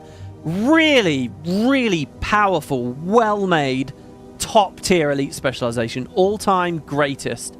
Loved this thing. Next, we have Catalyst. Catalyst, I'm not too... I play a lot of Catalyst. You can see I'm actually a Catalyst right now behind the tier list in-game. I don't actually really like it that much. What I'm looking for, elite specs, I'm looking for, like, specific, strong themes. I'm not looking for jacks of all trades. I feel like I already kind of had a multi-element jack of all trade with the Weaver, stitching elements together. And then with End of Dragons, they came out, and they kind of introduced this new idea of Jade Tech, which isn't like a strong fantasy to me. It doesn't exist in, you know, it's just a general fantasy idea. Dropping orbs all over the place wasn't really the biggest thing for me. In terms of, like, play style, I had a lot of fun with this in PvP. I liked the idea of combos, but then it had, like, the aura stuff, which was already kind of a Tempest thing. Yeah, merging holograms and, like, the idea of the Celestials. I don't know. I think it was a weak theme. I don't think it came out very well. I'm going to put that as C. As an Ellie fan, I would almost put it down at D. I wasn't a huge fan of Catalyst, even though I've played loads of it. Chrono. Chrono might be S as well. I think I'm only going to put it at A. Continuum Split is incredibly cool. Like, what a fantastic, amazing idea for a mechanic. The Wells is Clock, such a tight theme. Brilliant idea. You know, we're talking about the Rich List and stuff coming back these days. This was the Chronomancer. This was a Utopia spec. Oh, my God. Loved the idea. Again, it didn't really tie into the story of the jungle or anything, but it was really, really tight. Amazing theme. I think they nailed it. In so many ways, they nailed it. Even better than Berserker, actually. So that's 2 out of 2 for Heart of Thorns. Very, very strong A-tier specs. I have very, very, very little downsides to the Chrono. Yes, okay, some of its efficacy was a bit whacked. You know, Chrono bunking and stuff like that, killing the tournament scene and the last gasp of an esports and all that kind of stuff sucked. But I don't really put that as the elite specialization design so much as the issues with balance, you know. So yeah. Daredevil, I think, is pretty strong. The idea it gives you all the ninja-y stuff. I like a lot of the utility skills. I like the way that you can modify the dodge. I like that it gives you another endurance charge. That actually felt kind of, for its time especially, pretty innovative. Later it got the update so it has Mug. I think I'll put it at B. No, it's a really strong spec. The staff, the melee staff, we have to credit it for that, and that was incredibly fun as well. Man, Heart of Thorns had a good show, didn't it? Wow. So then we have Deadeye. Deadeye, I think, goes to B for me. I've played a good amount of Deadeye, but it's never fully clicked. I've never really enjoyed building and messing with initiative and malice. Something about it just didn't quite work for me. Rifle, I was always... Look, and this is just a get good thing. I totally accept this as a get good thing. But Rifle never, like, fully clicked with me. I always felt clunky using it. The kneeling and the teleporting back and all that kind of stuff to, like, keep juggling the stealth. It's a get good issue. So, yeah, I think I'll put Deadeye down here. It was a strong, good theme, though. Definitely not too bad. Probably above these two. Dragon Hunter. Now, this is a funny one. A lot of Guardians didn't like Dragon Hunter. A lot of people didn't like... just for the idea of it. A lot of people didn't like the name. You know, it's a witch hunter, but it's a dragon hunter. And that felt somehow, you know, a bit tacky or something, I suppose. At this point in my life, years later, I don't really care about a lot of those. Dragon Hunter just is what it is, you know. It's like a title always seems weird and sticks on your mouth and your lips when you first invent it, but later it just is what it is. I really like the F skills on Dragon Hunter. I fairly enjoy the traps.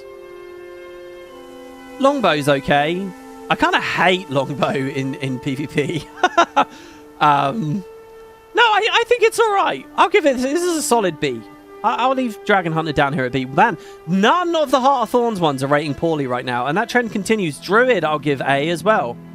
Druid is the OG Elite Spec. It's the first one they felt confident announcing to us. It's synced with the jungle theme. It's a clear idea that you find in other fantasy. These are all things that I value very highly. It was an excellent new way to start playing support on Ranger, which didn't really have that option before. Yes, there's efficacy conversations, the old days of Grace of the Land and stuff. But goddamn, Druid is up there. It had a fun mechanic with CA and all that. Hell yeah, Druid's brilliant. Druid might even be S. Like, I can't fault Druid in terms of, like, selling you an idea in a package. It has the cool, like, planty vibe with its abilities. Yeah, I'll give Druid S. I will give it an S. I cannot fault Druid. I just can't. It's got the celestial element to it. Firebrand. Firebrand's a pretty good spec. I like how much lore was baked into its tooltips. I liked the idea of the cones with the mantras. I love how many new abilities you got on the F skills. Again, it was from a period of time where it was fun to get these new niches, so we had this really good quickness coming out of it. I loved playing Symbol Brand for a while. I've enjoyed it in open world as well. The theme isn't that strong to me. Like as a lore master, bookkeeper kind of... Well, bookkeeper's a terrible word for it, really, isn't it? I don't know. I don't really totally gel with the vibe, so I think I'll give it a B with the theme. Harbinger's okay. The idea of, like, Anka's connection with it. Zaitan... No, honestly, I think Harbinger goes down. Harbinger's a messy spec because it's got, like, the flipping martial artist stuff. But then it's also... Like, if that was just a pure mad scientist, if it was all about the alchemy, if it was all about, like, evil science, if it was, like, body augmentation and mutations and where necromancy meets alchemy fully, if that is what they'd gone with the whole way through, I think it would have been really good. But it was very messy. It was all over the shop. The idea that it's a Harbinger, like this doomsday idea, and you're counting down and you're vulnerable in Shroud. I don't really see how a lot of those elements of the spec connected to the rest of what they were doing. So no, I think I shouldn't be waffly on this one. I think Harbinger didn't quite nail it. In terms of gameplay, it was okay, and I actually quite like, you know, the rotations that the community's come up with over the years. A really nice flow to playing Harbinger. But something about it just feels indistinct. And nearly always, guys, I mean, I'm going to sound like a broken record. You would have heard it a bit in the last video. An indistinct theme is nearly always the thing that drags a spec down for me. So yeah, I'll put Harbinger down on C. It might even go to D. Let's put it at D. It's not quite as bad as Luminary. So wait, I guess Luminary goes to the right. Not one of the best ones. So we got Herald. Herald's probably a C as well. You know, it's... again, it's a little indistinct. Herald I play so much of, though. It's really funny. I have both Catalyst and Herald that I don't really rate that high. But these are the two classes I play more than anything else over the past 2-3 years. If I'm in open world, if I'm doing story, hell, sometimes even when I'm doing strike missions, raids, fractals, it's these. Especially Herald. Okay, so I got to rate it up a bit. Especially Herald. The animations are all very cool, and all the particle effects are very cool. Glint is fun. It actually has like a distinct aspect to it that a lot of others don't. It's got such high quality of life boon splash, right? Such high radius, such quick refreshing that I can't really take that away from Herald. It's got a nice flow to it, but Rev in general does. I like the Elite Spec gear that came with it. Yeah, it's okay. It's probably like the bottom of B. I think Herald's alright. Hollow. Hollow, guys, is S. In fact, I'm going to go out and say Hollow is my favorite Elite Spec of all time.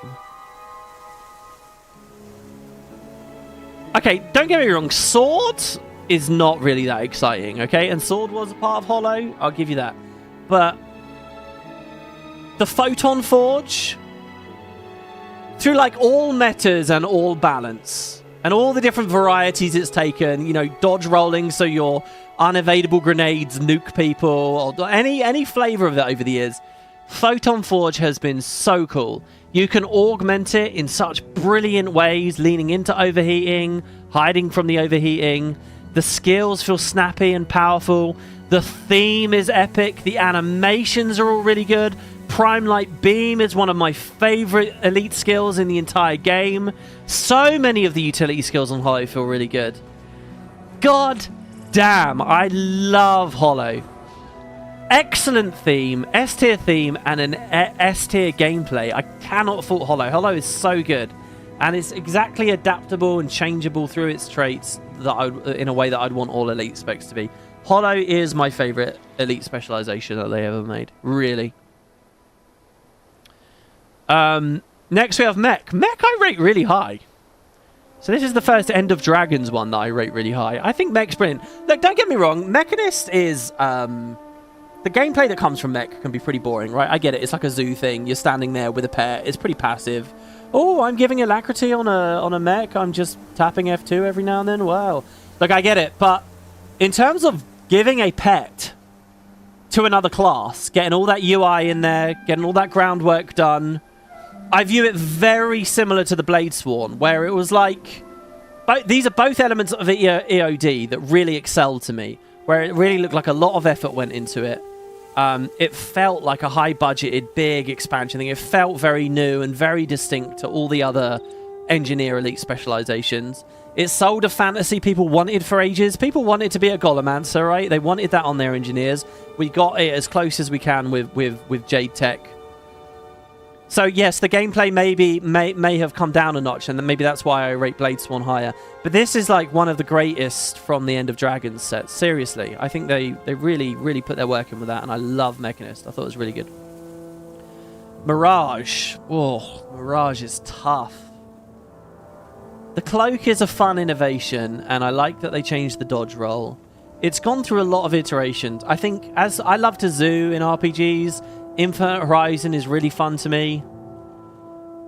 It's probably been overtuned, especially in the competitive areas, and a bit too easy to execute in the competitive areas for a bit too long. Sand Shards is kind of a cool idea. I like that I love the Greatsword variant for tagging people or mobs in PvE. I love the Conduit variants that have existed. The theme is okay as well, you know, Mesmery, Mirage, and it came in with the Desert expansion. I think Mirage is alright. Middle of the road Elite Spec for me. I'll put it there, which is funny because I played quite a lot of that. Tends to be the ones I played a lot of are getting rated lower. What's up with that? Reaper. Reaper's an A tier straight away. Reaper is the OG example to me that you can take a core line like Soul Reaping and you can expand it into an Elite Spec in a satisfying way. Reaper. I mean, this is like so many Heart of Thorns ones, like the Druid, right? Where just the idea is so perfect. Who doesn't want to be... You're playing a Necro. You want to be a Reaper, right?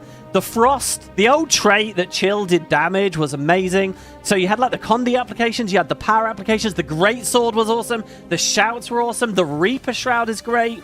Efficacy-wise, it's been like a mainstay of like easy mode through PvE for a lot of players for years. Had a lot of cool interactions with the cool class due to its usage of Life Force. Reaper was good. Reaper's like not just A, it's like high up in A. Reaper will always be up there. Renegade. Ugh, another POF. Renegade might be D for me. I don't like Renegade. Flimsy theme. Not really selling me a particular fantasy. It's not a legend I gave a damn about. You know, it's sort of a character between Guild Wars 1 and Guild Wars 2. Steps on the toes of the idea of a rich list. It's a spirit spammer, but not really. Nobody likes zooing and spirit spammy in the competitive formats, which is when this came out. I was playing more of those. Just dump a bunch of random spirits around. Ugh, I don't like Renegade. It has that cool idea of that ferocity, you know, Karla's Fervor, but they never lent into it enough. I really like the idea of Karla's Fervor as something like ramps and gets you stronger, but they never lent into it very well. The animations were cool, okay? Like the F3 where you summon all the projectiles and there's a trait that ostensibly makes it way better. There's cool ideas there, but they never landed on any of them. And I'm not a big fan of the legend. It's a D, I think. It's a D. Don't like Renegade. Sorry. Scourge. I'm a big Scourge fan. I am a Scourge fan. I think the theme is great. The burning sands, the sand shades. Yes, again, it's kind of that, is it a spirit spammer stealing from the rich, this kind of thing? But no, I mean, you got to remember, right? We take Barrier for granted these days. Barrier was a new innovation. You know, right down to how it looks on the UI and everything. Introduced with the Scourge.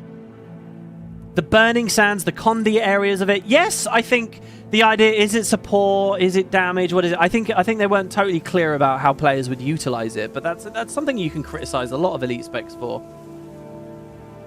It was a Necro without a Shroud. And yes, it's been too strong over many years, and yes, it can be frustrating in a lot of ways, but I think as an elite spec, just efficacy arguments aside, I love Scourge. Scourge is cool. Not quite as cool as Reaper, but Scourge has always been very good. Not quite as cool as Mech either. Well, maybe. Really good UI and stuff with it. The trait, again, you can fundamentally change it in a pretty cool way by going big shade. It's a lot of quality. I think what I have learned, guys, and not to be too doomery, obviously we're in expansion hype, we're excited about VOE. I think that Path of Fire and Heart of Thorns both had excellent specs. Really good specs. Scrapper can go and see. Scrapper's an okay theme. It fits NG. I think gyros were more fun before the rework. Hammer's alright. I don't know. I'm just kind of about Scrapper. It's a bit empty of excitement for me. It's not that it's bad necessarily. It just doesn't fill me with love. So yeah, I think Scrapper goes down a bit. There's like this electrical theme to it, but then like with a lot of the skills and a lot of the animations, but then that's not like emphasized by any of the other elements. So yeah, there's a Heart of Thorns one that doesn't rate too highly for me. Scrapper. Soul Beast. Soul Beast is so good. I'm putting Soul Beast at the top of A. There are two things Rangers have wanted after Druid. Merge with the pet or become the pet. They let you merge. Wow. All the skills you get. They put so much work into Soul Beast, right? The way that the families and you inherit the different abilities and like... Oh my god. Soul Beast is such an excellent idea. And I don't play Soul Beast too much. I tend to find it's a bit fiddly or whatever. So it's not actually a very high playtime spec of mine. But I have so much respect for it. So much love for it. So much work went into that. This could easily be S. It is S. Oh my god, look at these Rangers are cooking here. Look at this. They got 3 in S tier. It is S. Soul Beast is S. So good. Wow. Spectre. I love the idea of Shadow Shroud. I love the idea of a supporty thief. I love the like purple distinct colors and animations, you know. Like if they could so distinctly break the color theming when it came to Spectre, why not when it came to Ritualist on Necro, right? I think this has a strong identity. I think a lot of the ideas it had mechanically didn't really work out in the end. Like the direct player targeting and stuff like that. But they were experiments I respect nonetheless. I remember End of Dragons coming out. That shaman had taught me how to do ultra slow-mo videos. Like he was doing some videos on his Twitter. And I tried to do some. I did a huge recording session with Boots one day where I was doing like the beauty of the new classes. And the Spectre wells and stuff all looked so cool with the ghosts walking into them. Ultimately, I haven't really played much Spectre in the end. And I don't really engage with it that often.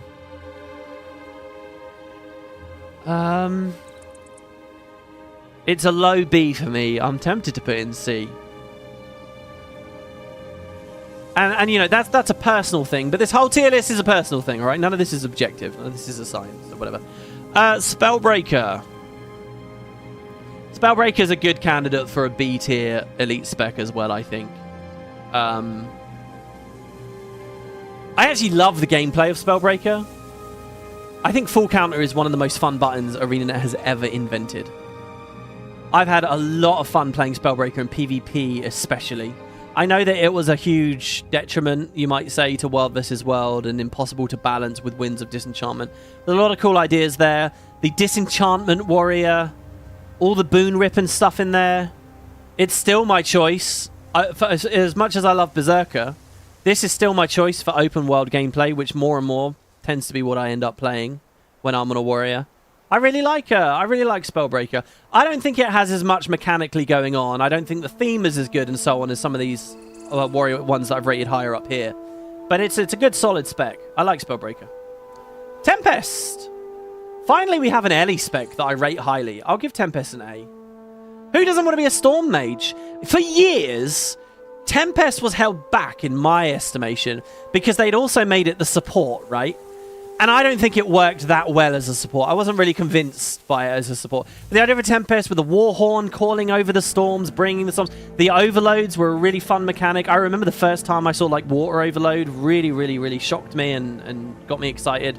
I didn't really like that marriage to support. But that we don't live in that world anymore, guys. There is a very clearly DPS-oriented option for you in Tempest now. The modifiers you can get in Tempest are crazy. You know, I once did my own fan fiction rework for Tempest, and I talked about like a trait Superstorm to update Glyph of Storms and stuff. They may not have quite gone all the way, but you can play very, very meaty, very cool storm-bringing Ellies these days. And with that aside, I mean, what can you fault with it? Overloads are a very fun idea. It's the best Ellie Elite spec, I would say, so far. The best.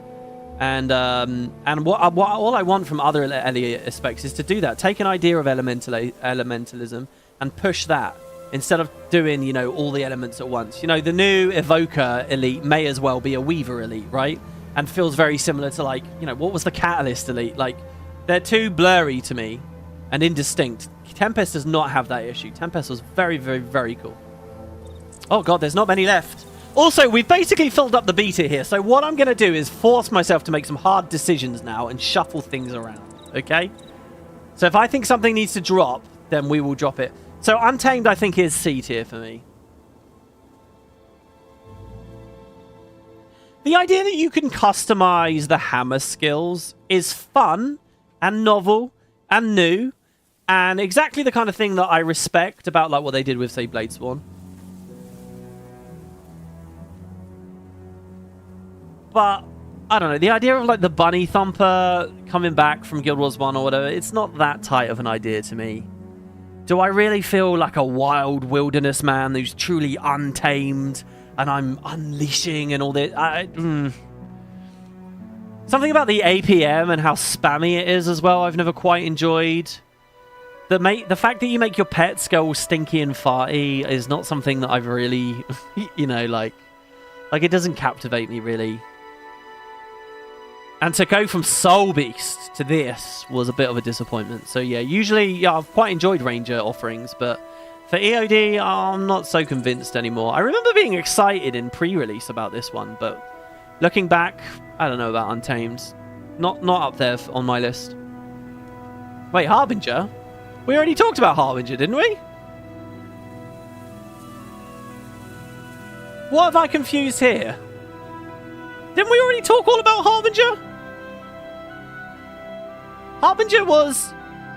Oh, hold on. Oh, sorry. I've just pulled Harbinger out of D. I was supposed to pull from down here.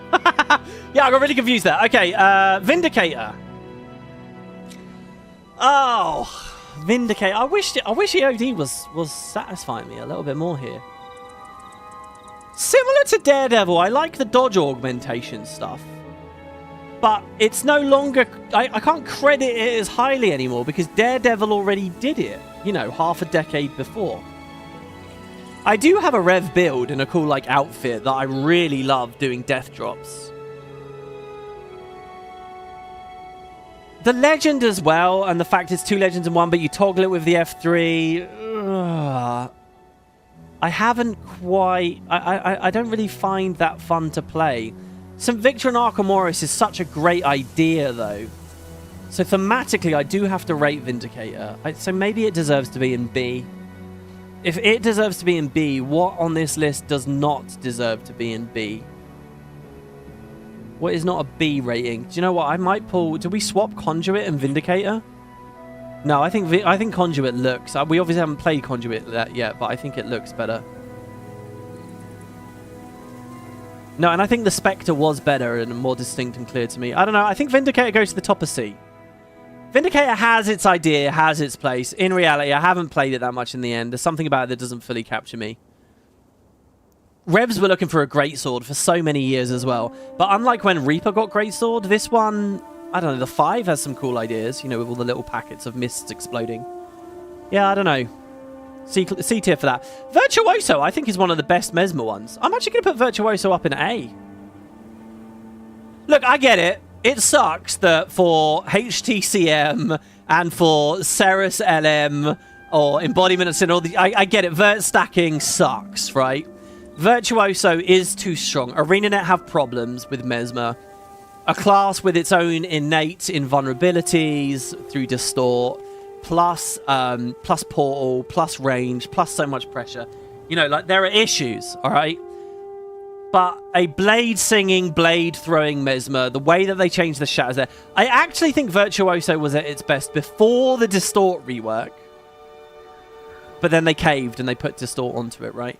I think all the utilities are fun. I think the animations for this are really good. The particle effects for this are excellent. And to this day, are still some of the most extraordinarily brilliant, beautiful, big animations that you'll see when you're running around in the open world. It doesn't get to S. And you might say, well, why doesn't it get to S? The reason it doesn't get to S for me is because they kind of did this half and half thing where they sort of tried to put music and singing in it. I don't really think it should have come with the Virtuoso. You know, and I don't know. I don't think it was really justified calling them Blade songs and stuff like that. So there are some things there that I don't really like that they do with Elite Specs, but it's a really good spec. And I actually anticipate I'll like Virtuoso more even than the Troubadour. So yeah, we'll drop that. We'll shift that over there. 2 left. Weaver. Weaver might be the hardest one to do. Weaver could be really hard to rate and rank. Oh dear. Why is Weaver hard? Because the effort and energy that Arenanet put into Weaver is S tier.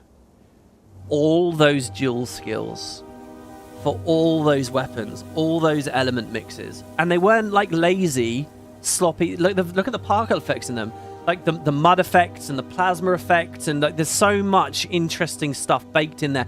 Even for like the underwater weapon, right? For Trident, you get all of those. Wow. And the overhead for that as well. Look at what they've had to do in subsequent years as new weapons have come in.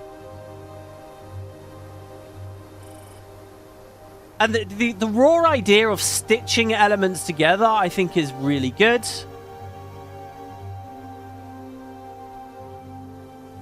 Oh, okay, fine. I think I rate it high. I think I have to rate it high. I think I may have quibbles that it wasn't this, that, or the other thing. But at the end of the day, it is... Come on, this is the elite spec that's had more energy in it than anything else.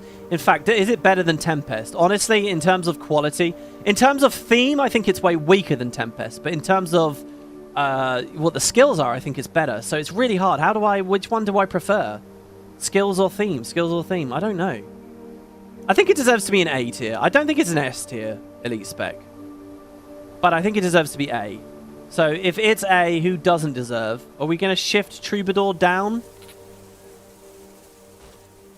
And if we're going to shift Troubadour down, who do we lose from this rung? Do you know what? I'm putting the Amalgam down. I think the community really likes the Amalgam.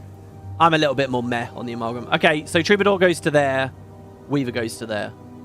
That's honestly how I feel. In the grand context, I think it shifts down a bit. Okay, and Willbender. Oh, God, Willbender. Willbender's a cool idea. I love Sword Offhand. I love the idea of movement-based virtues. I think they finagled the lore a bit weirdly, talking about the assassin protectors of the Emperor. I don't really like the name. I love the little red streaks in the animations. It sounded so interesting with the Death Defiance trait, but they've never really balanced it to a place where I have super amount of fun with it. It's a C tier for me, I think. I think it's C tier. I think it's probably high C. Okay, I think Antiquary is low C.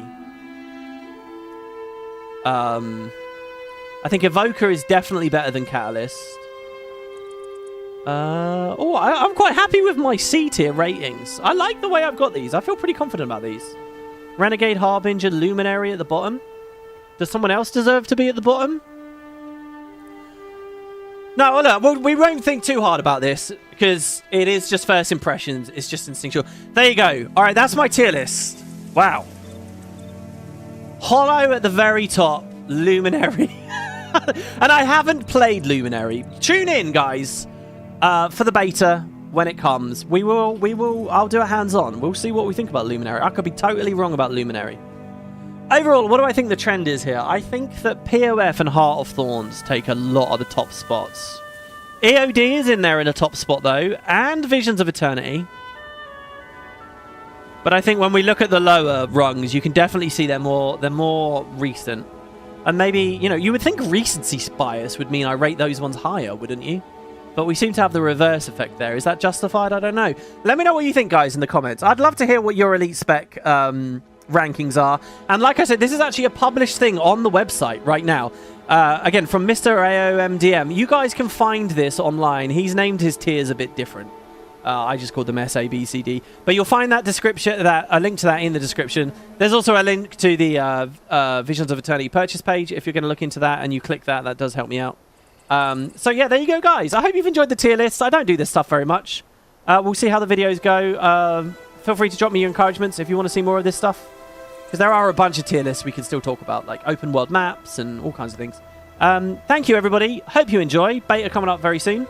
And keep an eye on the channel. Plenty more to come. Thanks, everybody. And I'll see you next time.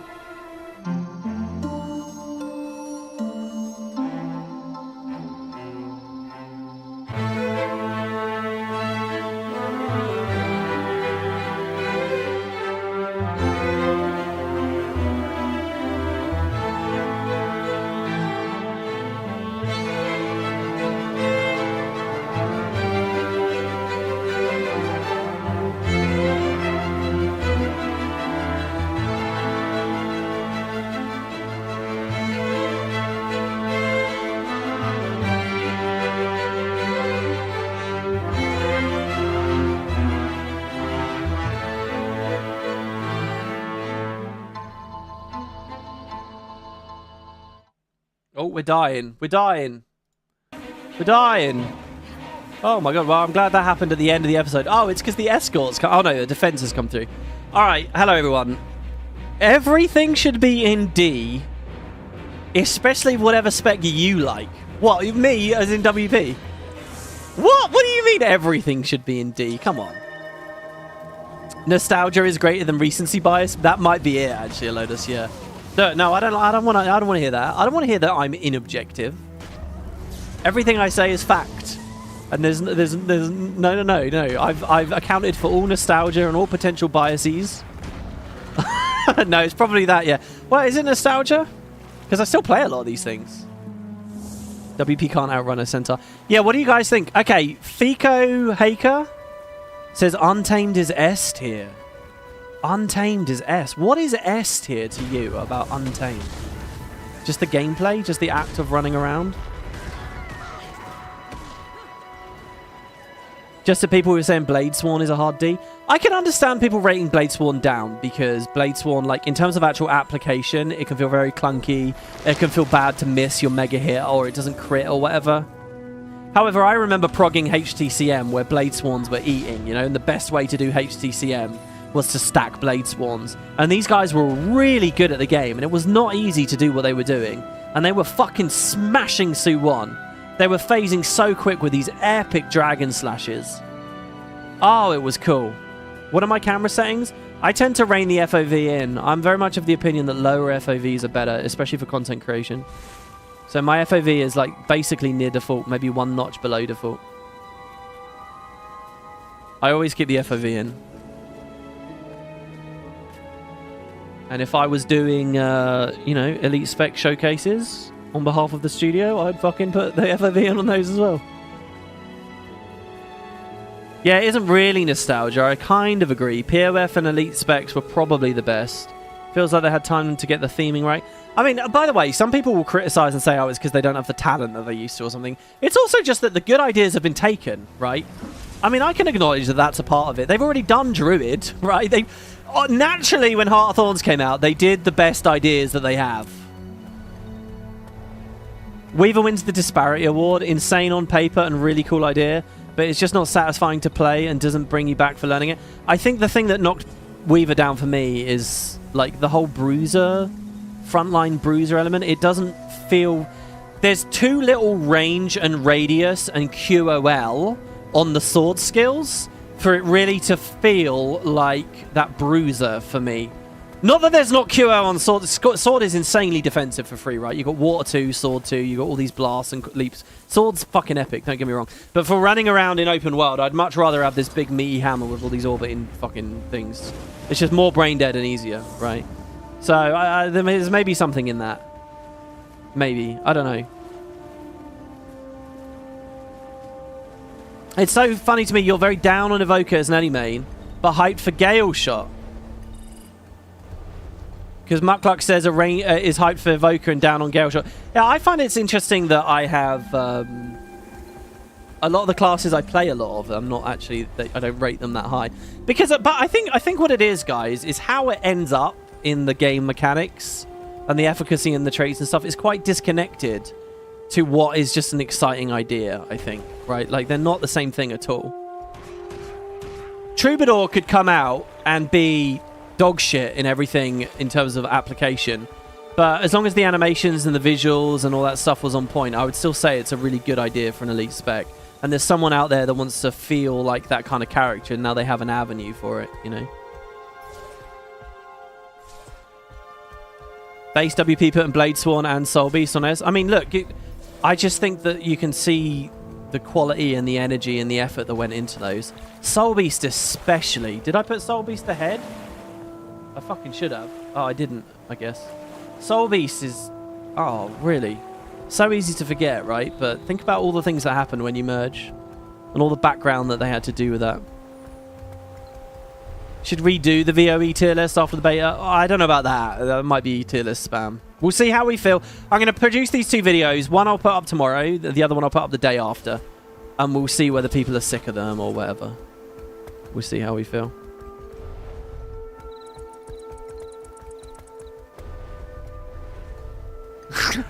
I was ready to become a full-blown hate watcher, posting mean untruths about you everywhere I go.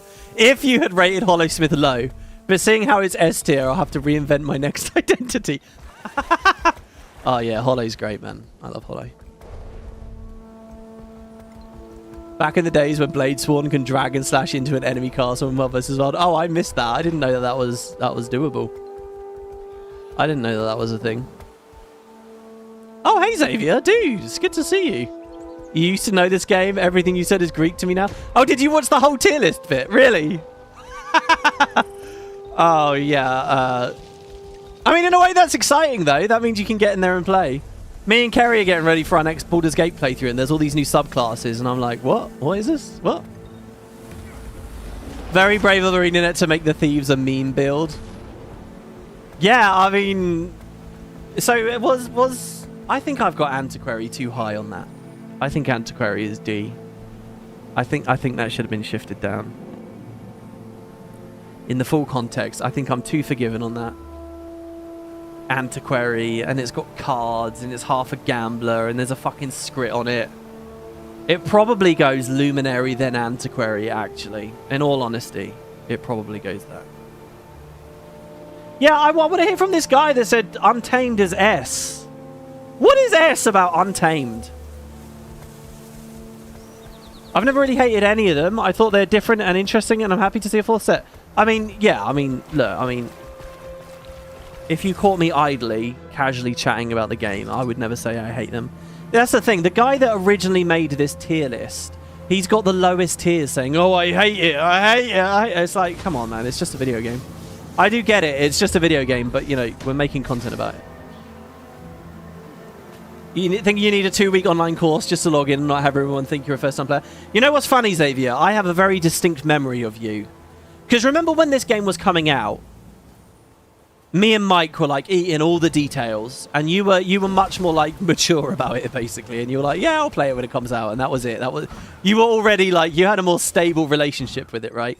But I remember when the very first content we brought you in on a video or something, there was some moment in the trailer, and you said, oh, what's that? And it was Aegis. You had noticed the animation for Aegis. And I remember being really struck by that and thinking, oh, that's what an outside perspective can do for you. You'll like, because I'd never really thought about that. You know, when like a boon or a condition comes on, there's an actual animation. And I'll always remember that moment. I'm sure you'd have a shit ton of things like that if you just got back into the game now. Nothing. Untamed is Blair and visual garbage. Yeah, I think... Look, the thing is, I would have had that as Juggernaut. Sorry, I would have had it as a Juggernaut. We're at the fucking Echovald Forest again. And it's got like the transformation and empowering stuff. I would have gone with that. And by the way, Gale Shot got rated really highly here, but I am somewhat disappointed that it's not you merge with your pet. I'm still looking for that.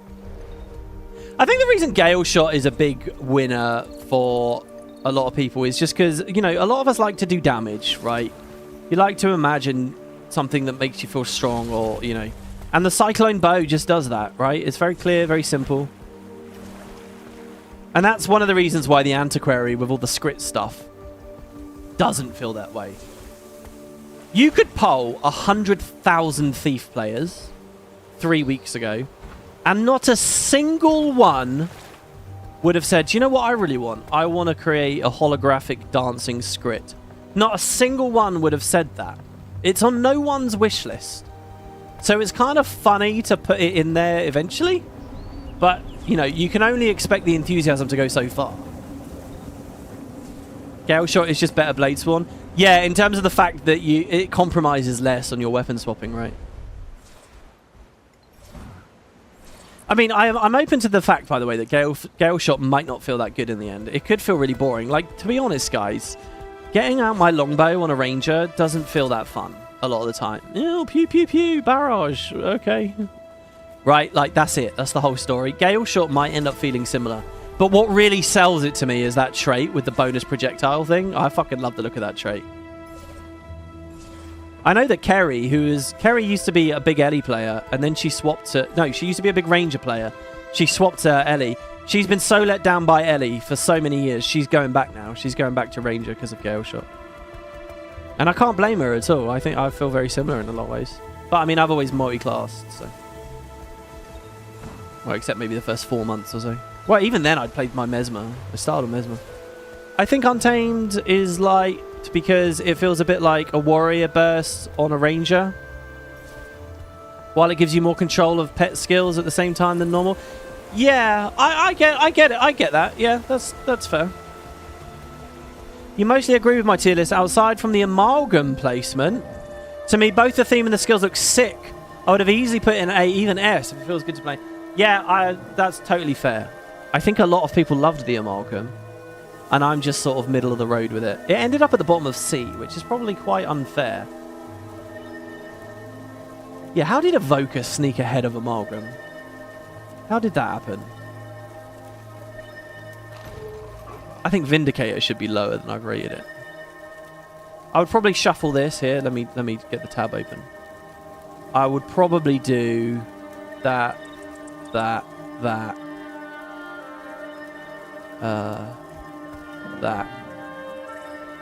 That's probably C tier. That's actually C tier for me, with the best being on the left and the worst being on the right. That's more like it, I think. Would I change any of these? Probably do that, I think, for S tier. Hollow isn't quite so fun, by the way, now that the radius has been nerfed so much. The 5 used to be so much meatier and more fun. The 3, but, you know, well-deserved nerfs. Conduit is definitely at least A. How do we know that, though? How do you know? I'm not convinced by Razza. I'm sorry, I'm not convinced. The legend. Who would I kick out of A? These are all so good, man. Rit looks good. Reaper looks... It was good. Mechanist good. Scourge good. Tempest good. Chrono good. Berserker good. Daredevil good. Virtuoso is the maybe iffy and maybe Weaver, but I do have them at the bottom. And they're definitely higher than this unknown quantity. No, I agree with my A tier still. I think so. I was a little insecure as I was reading this, because it really is just me saying the same thing over and over and again, which is it a tight theme or not? But, you know.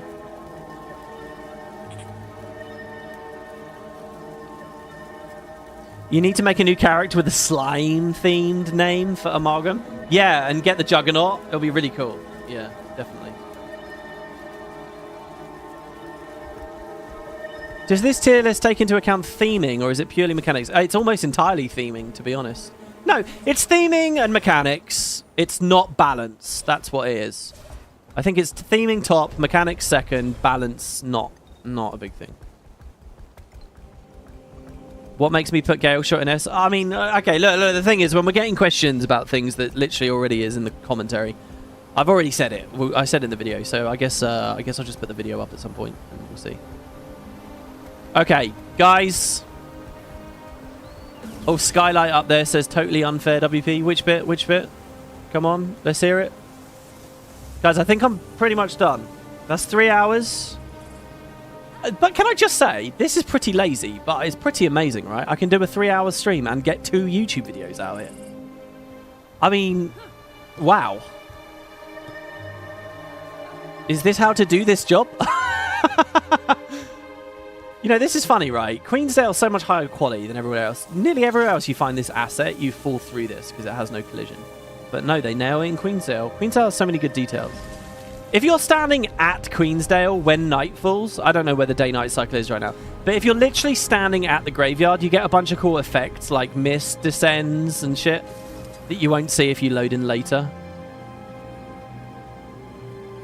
Don't say lazy, say efficient. Yeah, that's the Corpo way, right? Can we get a separate ranking from your mechanics quality-wise on the new specs? Maybe. Look, the reality is I'm not gonna put out tier list after tier list after tier list all on elite specs. We might squeeze in the odd one about different topics. What classes do I normally play outside of lists? I play a lot of Rev. I play huge amounts of Herald.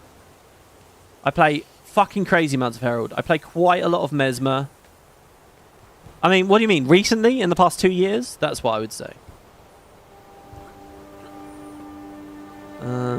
Yeah. End this stream and start a film review stream. Yeah, that'll be on WoodenPotatoes too. Join me. I'll be going through Tommy Lee Jones's back catalogue. Starting with The Fugitive.